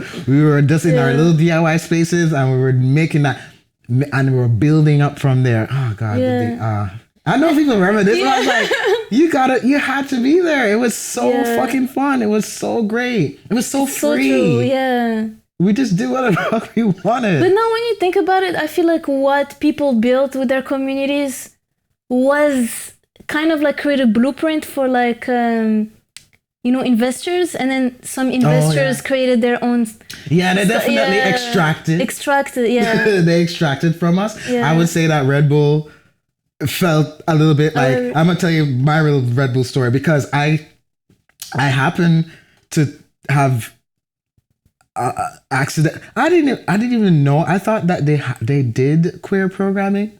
Oh. They did queer programming, but it was very white. So the year that I did the they call it the Poppy Juice Party, because I advocated to use Mohammed's artwork to promote the party, but it was about like I curated the collectives of Brooklyn. That was like there was Shock Value, Juliana, Poppy Juice, Kunk, and Fake Accent. And we put, oh my God, that lineup was ridiculous, because Quaid Dash performed. We had there was Sky Shaker, myself, Juliana, Oscar, and Adam from Poppy Juice. Trying to see who Bearcat. And it was nothing like that was ever done on a Red Bull before. And then I was in every single one of those meetings, and they were so worried because the pre-sale tickets weren't selling. But I know how my community works. I'm like, listen, we're not rich, so we kind of have to wait and see how the money gonna go, like the week of, and sometimes the day of, whether we can make it or not. And so I was just like, you can't watch the pre-sale tickets when it comes to when you're selling to certain communities, because they're just gonna sort of like show up. Like that's how we do it. And that's exactly what happened. So much so that like there weren't enough. There we sold out. I think they sold out the day before or something, and then we had a few tickets at the front, and then it was like a long line. Like it was just it was at Sugar Hill, on Nostrand. Nice. It was like very, very successful, and they were very, after all their doubts, and I had to be in those meetings saying, don't worry about it. They will show up. And after that, they modeled all of the queer parties in other cities after that one. Wow. And I was fired. I was let go from Red Bull after that, but they used my template. Wait, so you work there like a part-time? Yeah, it was like I was freelancing. Wow. With the hope of like being hired for full time, and I wasn't. But they extracted my whole thing, my whole work. But that's what the machine does, you know. And I'm not mad about it, because at the same time it allowed for friends in other cities, like Morph was able to do, get some funding to do Red Bull had done something with them, and I've done other things, so it, sometimes it just takes the renegade, to start the fire, and just to start the movement. But also I definitely feel like I really believe in like energy, and I feel like the boomerang, it's like the karma comes back. Because like when you give, it's like this, I don't know, I feel like... Yeah, I would hope. People should, I don't know. I never, what is for you will always be for you. That's one saying that we have, like I don't sweat nothing, you know. Even sometimes I be taking some massive L's, but like all the L's are just off of capitalism. It's all finite, you know. It's like, and I'm like, that's not gonna stop me, you know, because my work isn't about. I'm not driven by money to create. That's why y'all will never.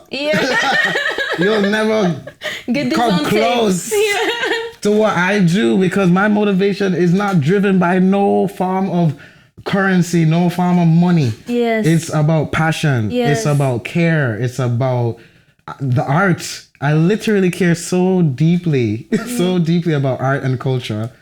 And that's what moves me, and it drives me to this day. So I think I'll always win, because I mean, capitalism really want to have you at the throat. Be like, if you can't survive, you can't do anything.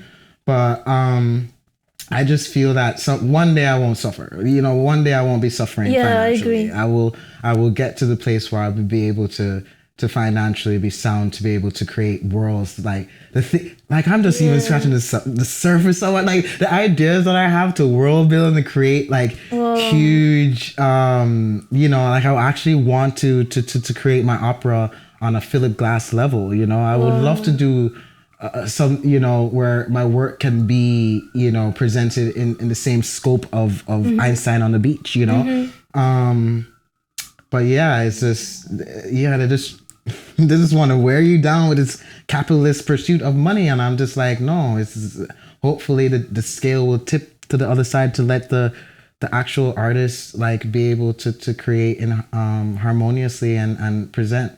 You know, I think about I know people, you know, Picasso sucks and he's a misogynist and he's a piece of shit.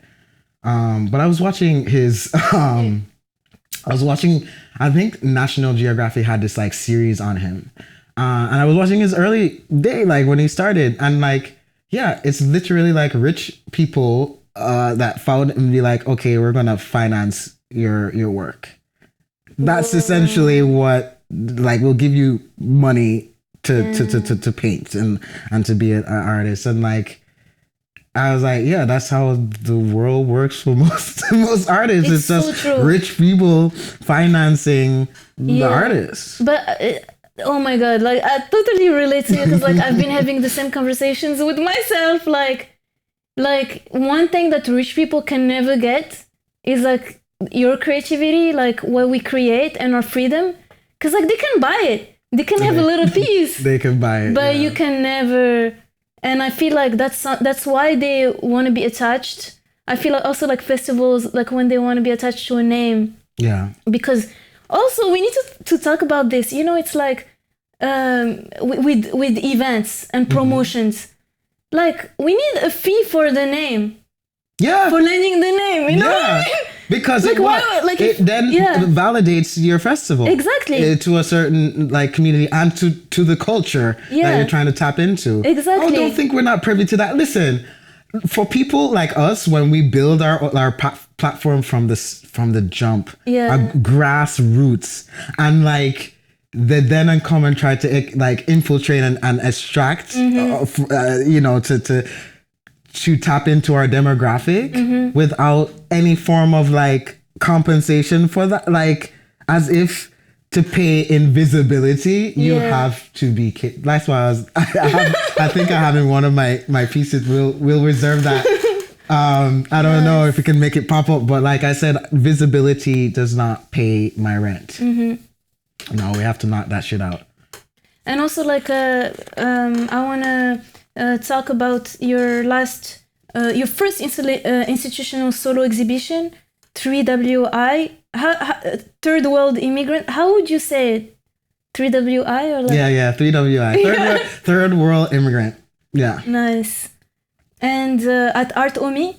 Yeah. So this was like so you premiered this installation combining video, sound, and performance.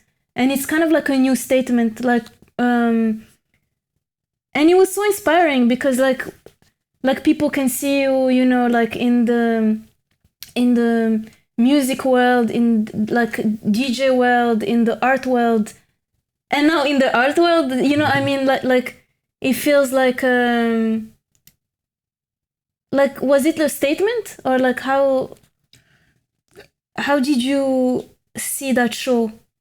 It's definitely, it can be interpreted as a statement in a sense that yes, I am sort of dismantling this restrictive sort of box that I've been sort of continuously over the years through media, you know, when I'm to try and like box me into to one thing. When I've said from the jump, when I was entered into this world of club DJ and all this stuff, that I'm a multi-disciplinary artist. Yes, I know when people eye roll and be like, yeah, well, what do you do that makes you multiple? I was like, well, if you just chop off, if you just kind of chop off my experiences and just like see me when you see me behind a DJ deck and don't do any work beyond that, then yeah, you're doing that to yourself. You're not really doing. Well, I have all of this, background, and I have all of this that I can now put into and be like, when an exhibition comes around, I'm just like, oh, I'm ready because I have all the tools. I have everything. I have, you know, I have my background in visual art. I have my background in music, and I have my background in performance over the years and everything. And so it's a accumulation of all these experiences that are now coming to this, you know, to this opportunity to present this work. And it was like really amazing that at first Omi and Omai was presenting it as a group show essentially, and I was like, oh, I'm chill with that. I'm still chill with the group show. And then the curator Guy, who I've known over the years, who gave me my first FM radio slot to like DJ in New Jersey, like really early in the morning, like 3 a.m. And it was so cool. It was like I was just living for it, literally playing off of like a CDJ that was, you know, those CDJs that you just see, like, you don't even see the track like graphic. You don't see the waveform. You just see it. I was like, oh, okay, I can DJ on this. Like, I would love to see one of these new DJs in front of these CDJs that don't have no sync, don't have nothing. I was just like, but I listened back to that mix and I was just like, damn, I was really doing it. And Guy's amazing, always been supportive. So he curates with our Omai. He's a curator there.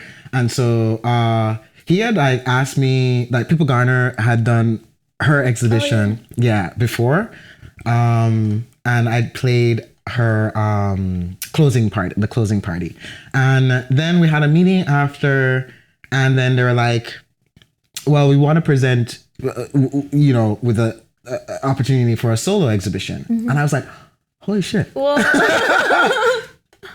That's amazing. You know, I would love that. You know, a guy had come to the Obio Woman, the techno opera at Queen's Museum.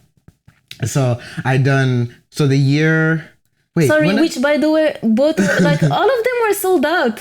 That was like so cool to see, and I forgot to mention that. No, it was really that was amazing, very amazing experience. So through the residency from Issue Project Room, he had come and loved the opera, and then we circled back now, and then they offered the solo exhibition. So we had a limited amount of time in order to get the show together from the last summer to October. November is when the opening of the exhibition was. And I had a big tour planned for a month long for October. So it's like a really crazy time to get it done. But I was like determined. I was like, we're gonna get this done.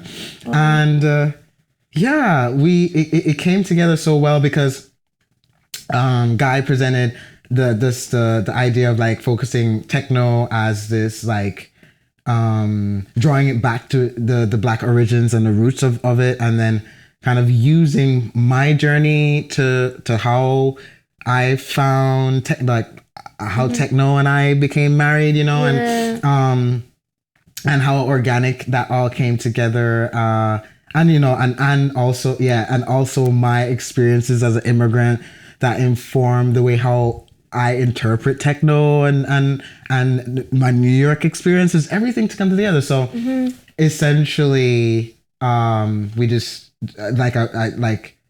I came up with the idea. They gave me full reign of like, how am I going to utilize the space, the gallery, and the gallery space is pretty big because when I saw Pippa's work, she had a sculpture on one end and like a couple of visual art pieces all over, you know, and so it's a space where I was like, okay, this is sound work. This is going to be a sound, like, you know, it's a sound exhibition, but I would love to be able to showcase my visual art practice as well. So it like I had done one performance in the summer last year, and I did it at like do you know the collective Steam Room? Oh yeah, I heard. I don't know them, but I think I heard about it. Yeah, so Steam Room, they booked me for a live set. And that's when I, like, the first time I used my modular out live, and oh god, it was so sick. It was so sweaty. It was like July and like a big crowd, and so I filmed that. So I had that raw footage, and I edited that and made film one out of that. So that was a presentation. So it was kind of like me playing around with how I experiment with sound in different spaces. So I love my origins of like a DIY space. So it was really, and then you kind of got the experience of like capturing the actual energy of each space. So that kind of like, I was playing with that, and how the audience is, you're kind of feeding off the vibration of the audience, and you kind of, it's just, and DJing is similar to that, where you know everybody is dancing and the sweatiness, and like you can feel that energy pulsating. And then through this second film was where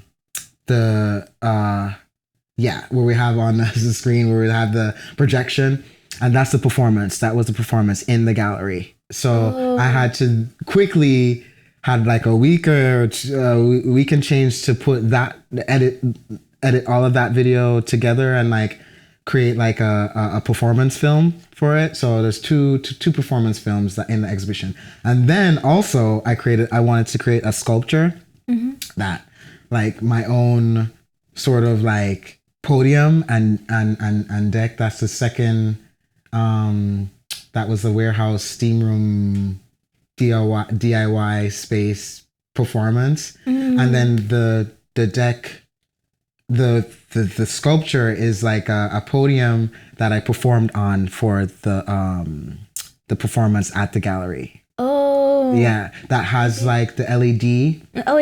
Yeah, that's over there. And yeah, it's really, and it also the LED is housing writing from my Efflux journal essay. Oh, nice! Yeah, and then all the essays are in the essays in the film, each film. So it's a continuum of like the scrolling. So essentially, from one screen to the next, it's scrolling this text, and the text is like scrolling the way we positioned and laid out the gallery space. Is that in that podium, then that text is scrolling across, then it's leading to this next screen, and then that text is continuing. So you have this sort of loop of like a narrative creating this different dimension. So text as a form of way to engage and like sort of get this contextual idea of my history in the sense of music and techno and then playing with sort of like a color, like, you know, the choice of using this like green neon plexiglass that like it illuminates when it's lit, so you can perform on it, and it kind of like gives this extra luminance of that, you know, element. And yeah, I loved how the exhibition came together. It's like I'm so proud of it, and it's very. It's so cool. It's so beautiful too. Like, and I hope in the future you'll have one in New York here. I hope so too. I really like. Hopefully, I get more opportunities to exhibitions with like institutions, and it's a hard one.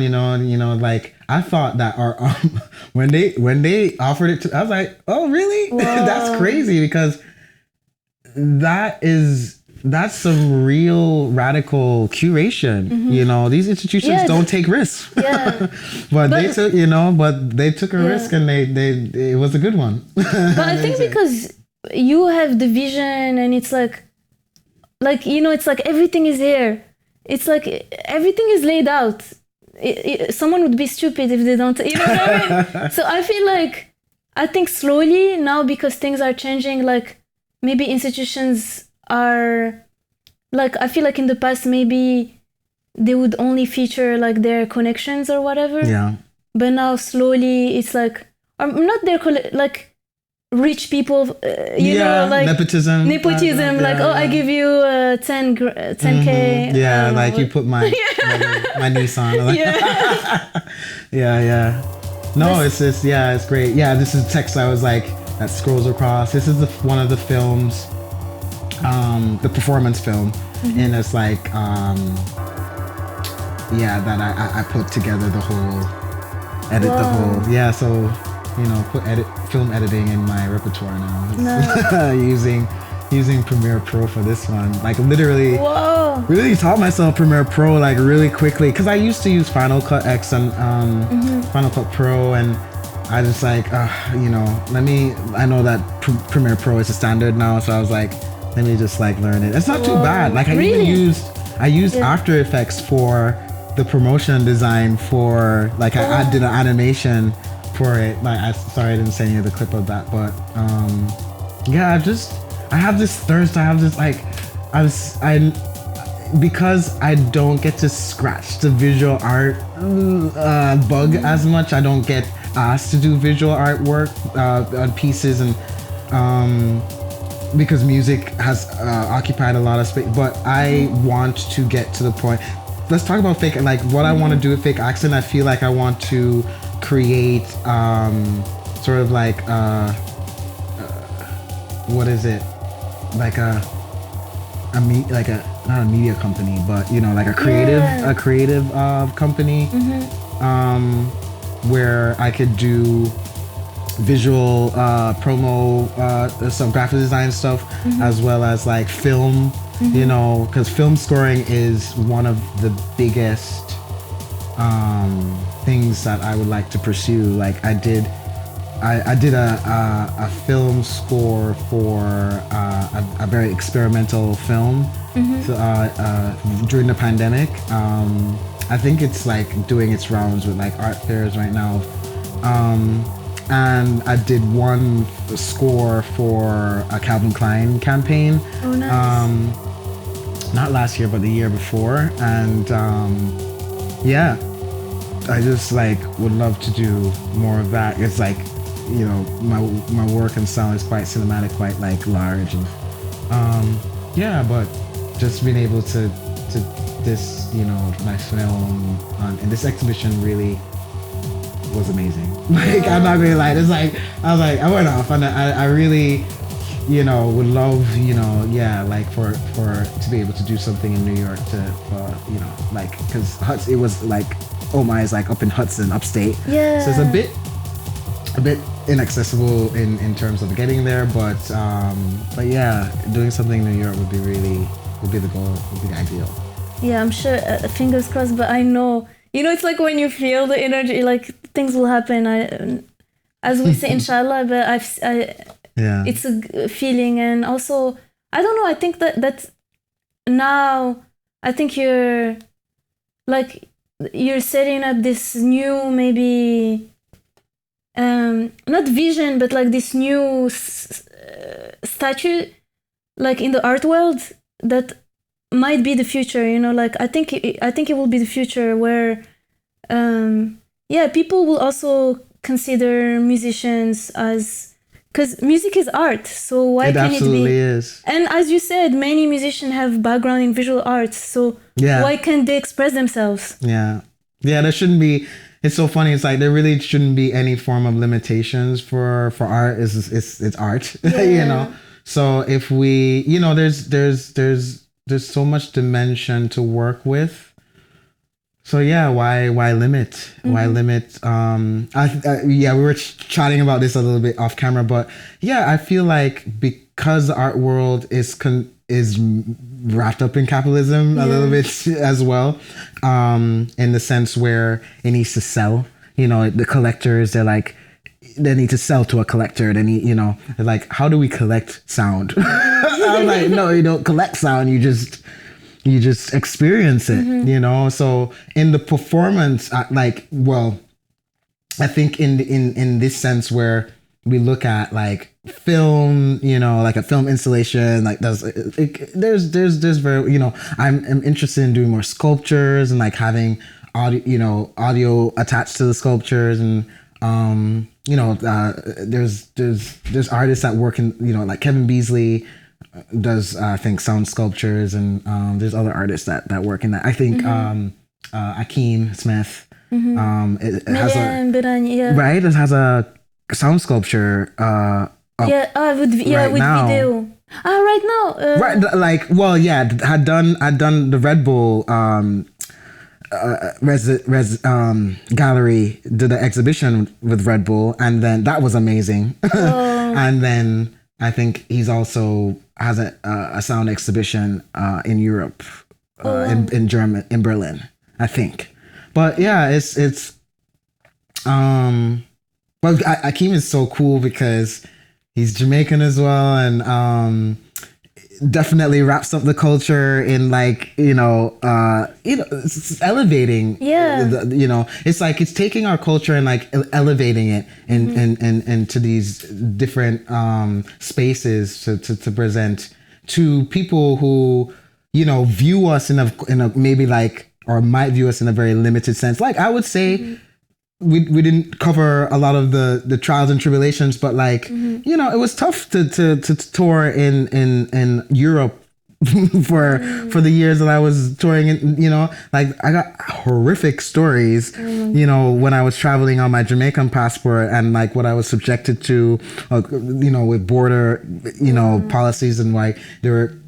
Literally, I was always legit. I had all my Schengen visas together, and you know, I had one experience in Frankfurt. I don't know if you remember that year where, you know, they took me out of the line through immigration, and then took me to the side and was like telling me to take out all the money I had in my account to prove that I had the amount of money. Meanwhile, this is like literally, this is just, that's discrimination. I was saying this, like, why would I need to, like, I've traveled all this time before. I've never had to do this. Why are you asking me to take all my money out? Like, when I could show you a screenshot, like what's in my bank account. They're like, they were basically trying to say that I was, that it was illegitimate. They were illegitimizing all of the paperwork that I had, that I went through. The visa, getting the visa is the permission, is the reason why you're there. Like, why do you have they were like, I have the authority to send you back to where you came from. And that was when this man when this German fucking Nazi ass soldier, whoever this German Nazi ass officer said this to me, I was like, oh, excuse, you gonna send it back to New York? Okay, bet. All right, let me go home. Because you looking at my Jamaica passport and you literally trying to say you're gonna send me back to where I came from. You don't have an authority to do that, sir. It's so great. No, and that messed me up. That like traumatized me so hard, because I could see that that's their practice. That's what they did. The only people that were being brought over to the side had my complexion. And when you were like around that time, were you with an agency?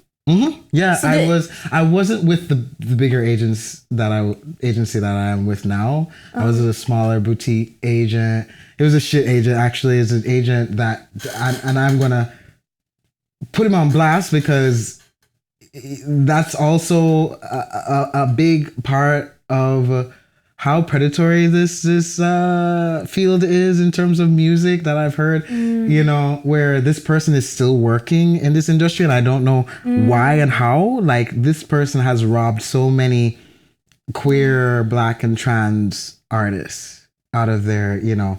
I was like so broke while he was representing me.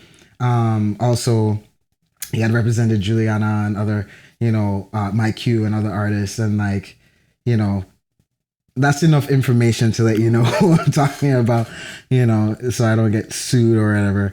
But yeah, he really, you know, was quite violent in that sense where, you know, even now I'm still suffering the repercussions of that because my new agent for North America needs all of my numbers and like all the contact, all the, you know, not the numbers, but like how much I was earning back then, like, you know, to the context of like now. And I was just like, well, here's the email for this person, like, you hit him up and you let me know if you have any luck tracking him down. But no, it's like where all of that is supposed to be readily available. Each, you know, if you're not shady, why wouldn't you not, you know, be able to provide all of that information to my current team?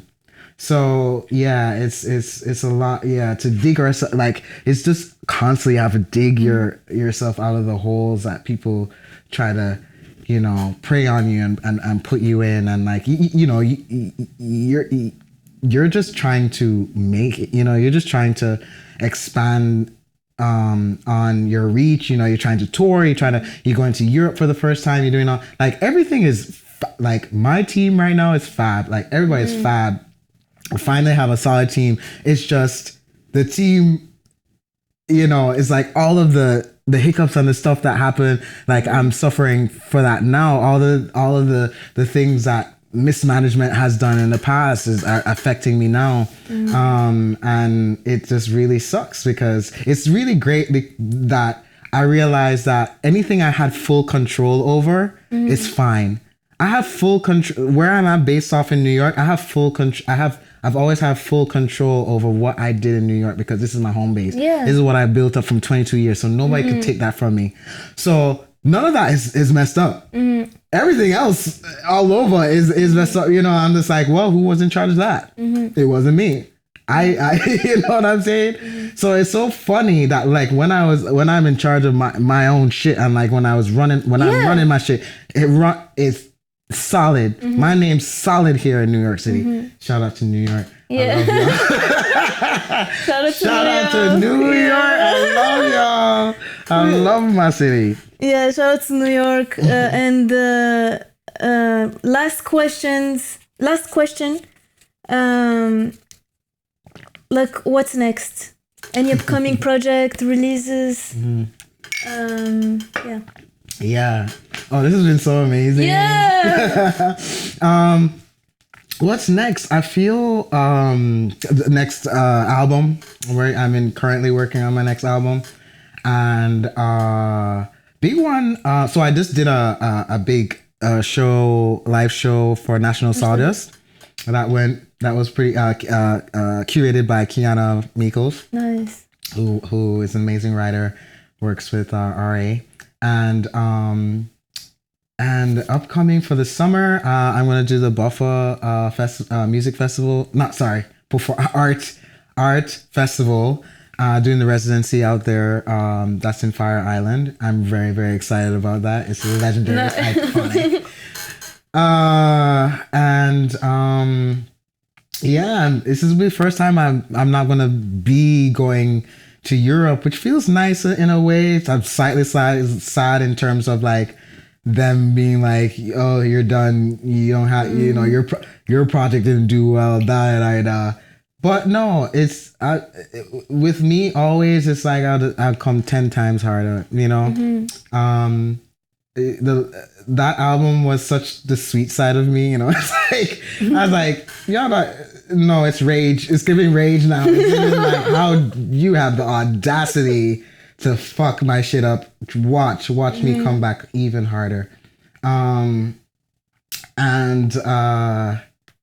try to see. Yeah, it's I think when you're working on a project, it's like that just consumes so much of your time and energy. And yeah, I'm playing, still DJing some stuff. Like DJing is such a testament because it's so funny. It's like a thing that like I didn't like actively pursue. I found it through wanting to build community and building my night, building Fake Accent, and I got really good at it. And it's so great to just have an audience that just loves to receive, you know, to see me play and come out every single, like I really have to give so much love to the specific community of mine that like they have so much love for me. Yeah. Every time, sometimes I was like, I'll be walking down the street and I was like, here, TYGAPAW, it's like I love you. I saw you perform. It's like I was like, I love your music so much. Thank you for everything you do. Wow. And I'm sorry, but no promoter, no institute, like no press, no media platform. Like they're not. The people always speak. The people have been so loud for me. They're speaking so loud for me, and that's what matters the most. That's why I laugh. I was just like, when a promoter be like, that album, I was like, where did it do good? It didn't do good on Spotify. I was like, it didn't do, you know, I was like, what are you measuring it up to? Exactly. And also like, it's crazy because not only in New York, I mean, like you're very well established and in the globally, art and like, for me, I think being able to be established in New York is big. Because, you know, it's like there's so many people and everyone, but like, it just shows so much work, you know? It shows New York don't give it to you. Yeah. You have to earn it. Exactly. And so that's a testament. So if you could go on the street and people recognize you for your work and say, that means you're good. You did great. But also like you did the remix for... Kalela. Kalela, congrats. But also Kevin Sanderson. I did, for Kevin Sanderson. Yeah, and it's like honestly, like if a promoter is like, oh, you're not selling, I'm like, fuck it. Like it's almost it's really, so I can't even imagine like what's going through their minds. I think they're doing too much drugs. Yeah. I think their brains are fucked up. Whereas it's like, I have a catalog now, honey. Yeah. You can look at the catalog and be like, I didn't doing the work and I'm continuing to do the work. What you know what I'm saying? I was just like, meanwhile, they're just like, it's, and that's only specifically, there's only one territory, one space that is doing that, and that's in club spaces. Exactly. That's in club spaces that do that. In my art practice, in the art world, no, everything that I do matters, and then they can like go down the resume and like do the whole list of like how accomplished you are and like actually respect you for it. Meanwhile, in club, they're not. I was like, that's just ass backwards. Like, I don't understand. I'm not working up to that stuff. That's a weird. That's weird. That means that you're trying to just keep manufacturing like a new. You know, then there's no like, feels inauthentic to me. It doesn't feel like it's like a nerd, you know, it's not like a good space to present your work, you know. It's like if you're making it feel so cheap, if it needs to be like produced so quickly and rapidly and just like being anything that's mass produced loses its value. So if you're trying to do that with clubby sounds and stuff, I'm just like, how do we keep the value? That's why we're in this position. And I'm like, and it's losing. Yeah, it's losing. It's not in every space. There's obviously spaces that preserve that. Shout out to Paragon. We're going to celebrate Paragon. Shout out to John. John Barclay, honestly, he's a legend. He's a legend. Yeah. Shout out to John, the legend. John Barclay, keeping the magic alive, keeping the realness alive in New York City. And I just want to say one thing, because like for me it's insane, like that they would say that about your album, because I don't know. Sorry, I'm just stuck. I'm bothered by it. And also, like, when you think of so many only DJs, like influencer DJs, who are like everywhere, where's the substance? Like, okay, you're part of this machine, and like like you're. But are you bringing something new? Are you bringing a new vision? And when I see you doing a remix for Kevin Sanderson, being on Trésor, doing a remix for Kelela, it's like you're with like the old generation who created this music and the new generation, and you're still like, and it's so insane that like, because like I know that those companies, they just think they know your value, I'm sure, like they know, you know what I mean? It's like it's like, we need TYGAPAW, we need like we need, because I feel like with also remixes, it's like they get an aura like from you. I get asked I'm getting asked to do a lot of remixes now, and I know the budgets are not favorable, they're not great, and for certain artists and certain, I was like, I'll do it, but right now it's like, it's so toxic, what I'm saying? It's like, sometimes I'm just like, I can't do it, if I'm not getting paid well, and it's just like, because and if that's it's done right, also like you need to feel it, you know what I mean? Yeah. But so it's a lot of that stuff. I do want to say something that I feel that is a big one that we don't speak about is Massage Noir. Yes. Now I know that now that, because I suffer from this it feels like I'm this constant having to advocate for my work, to get paid what I deserve to get paid. And so it's just like this constant combating, this devaluing of me. And I'm just like, yes, that is wrapped up in Massage Noir. Mm-hmm. That is Massage Noir. Mm-hmm. That I'm just hearing so much of like, incredible Black actresses, Taraji P. Henderson, she was in Color Purple, but she was in, she's Academy Award nominated. Let's talk about Monique, who won an Academy Award. Like, I deeply look at and watch interviews with these women and talk about presentation. Now, yes, I've just recently started to transition transition is so weird, because it's like I'm not transitioning into I'm just transitioning into myself. Yeah.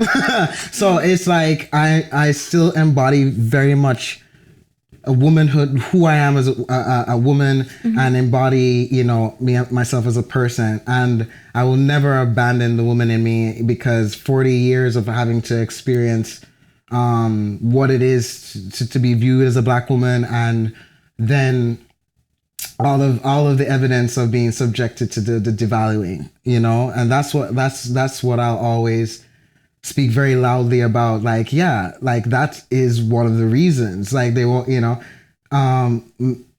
sometimes I'll just hear it's like, oh, this happens to I was like, no, it doesn't. It doesn't happen to everybody.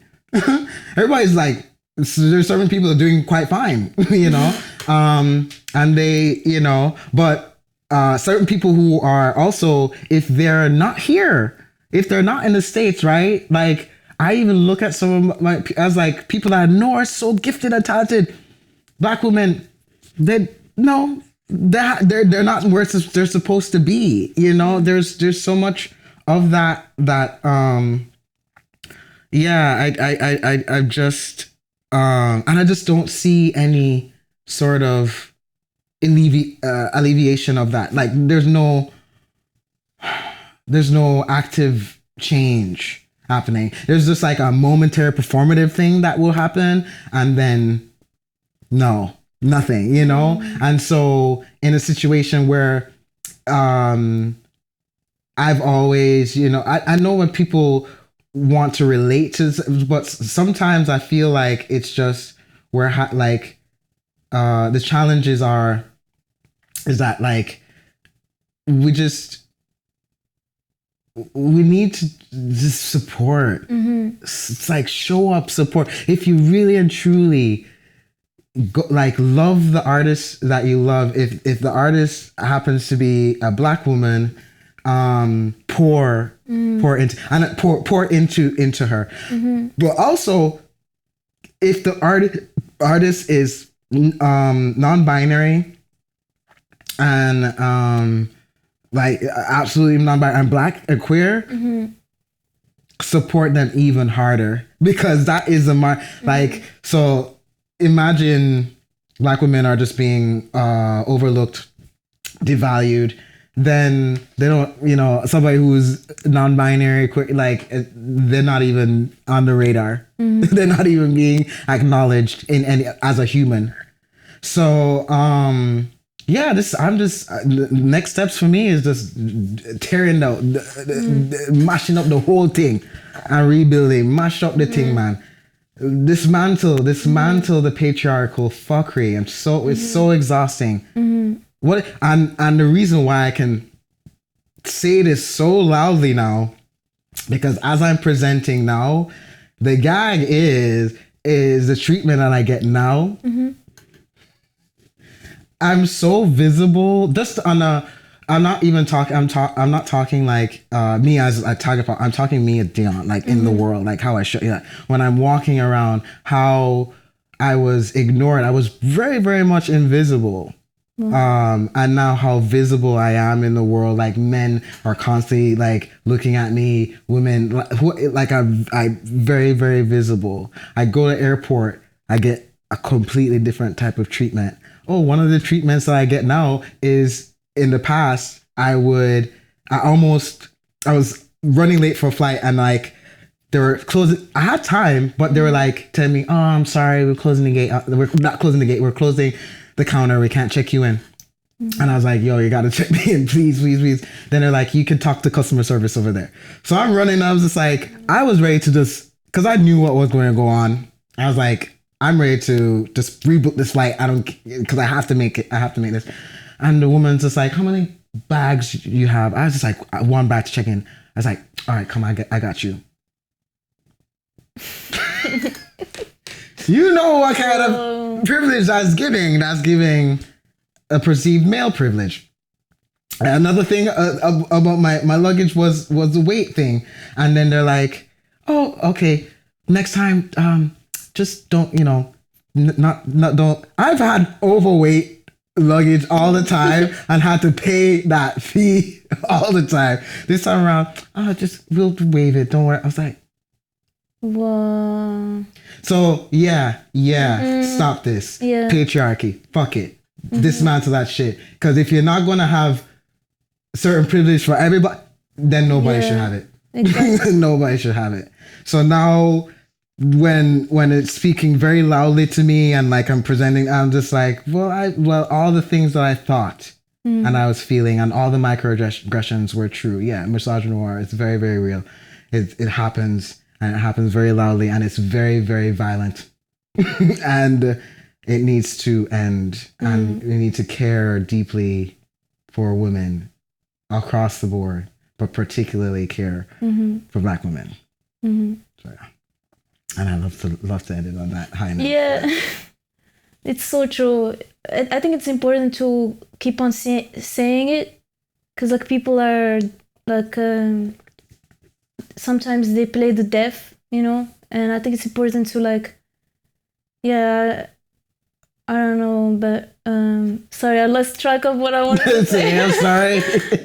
I know I went into like this real, but I definitely wanted to hammer that home, because there's so much evidence now that like, while I'm presenting this, that's just like, oh, I'm not being met with the type of challenges that I used to be met with over and over and over and over again.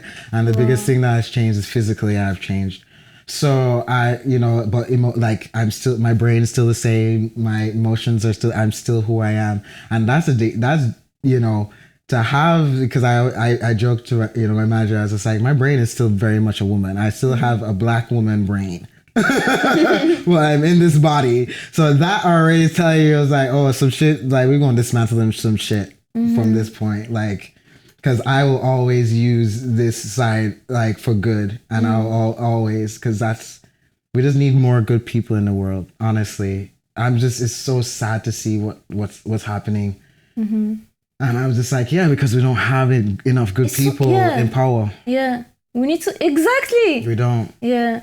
Yeah. Well, I hope this interview inspire people to actually get the power, you know, like, yeah, we need those positions of power and to just like reverse the world in a different... Yeah. But thank you so much, TYGAPAW, for your time. This was like so nice. Thank you for having me. This is so amazing. My pleasure. Like, honestly, like, yeah, that was, I'm so happy. And it's so interesting because like to dive into your life and story, it feels like a movie. I was like watching it. I was like, what? I definitely have lived a whole ass cinema. It's giving cinema. it's giving film. Man. Yeah, it's really a film. But yeah, I'll make sure to include all of the links and also your essay that I really enjoyed. And yeah, thank you.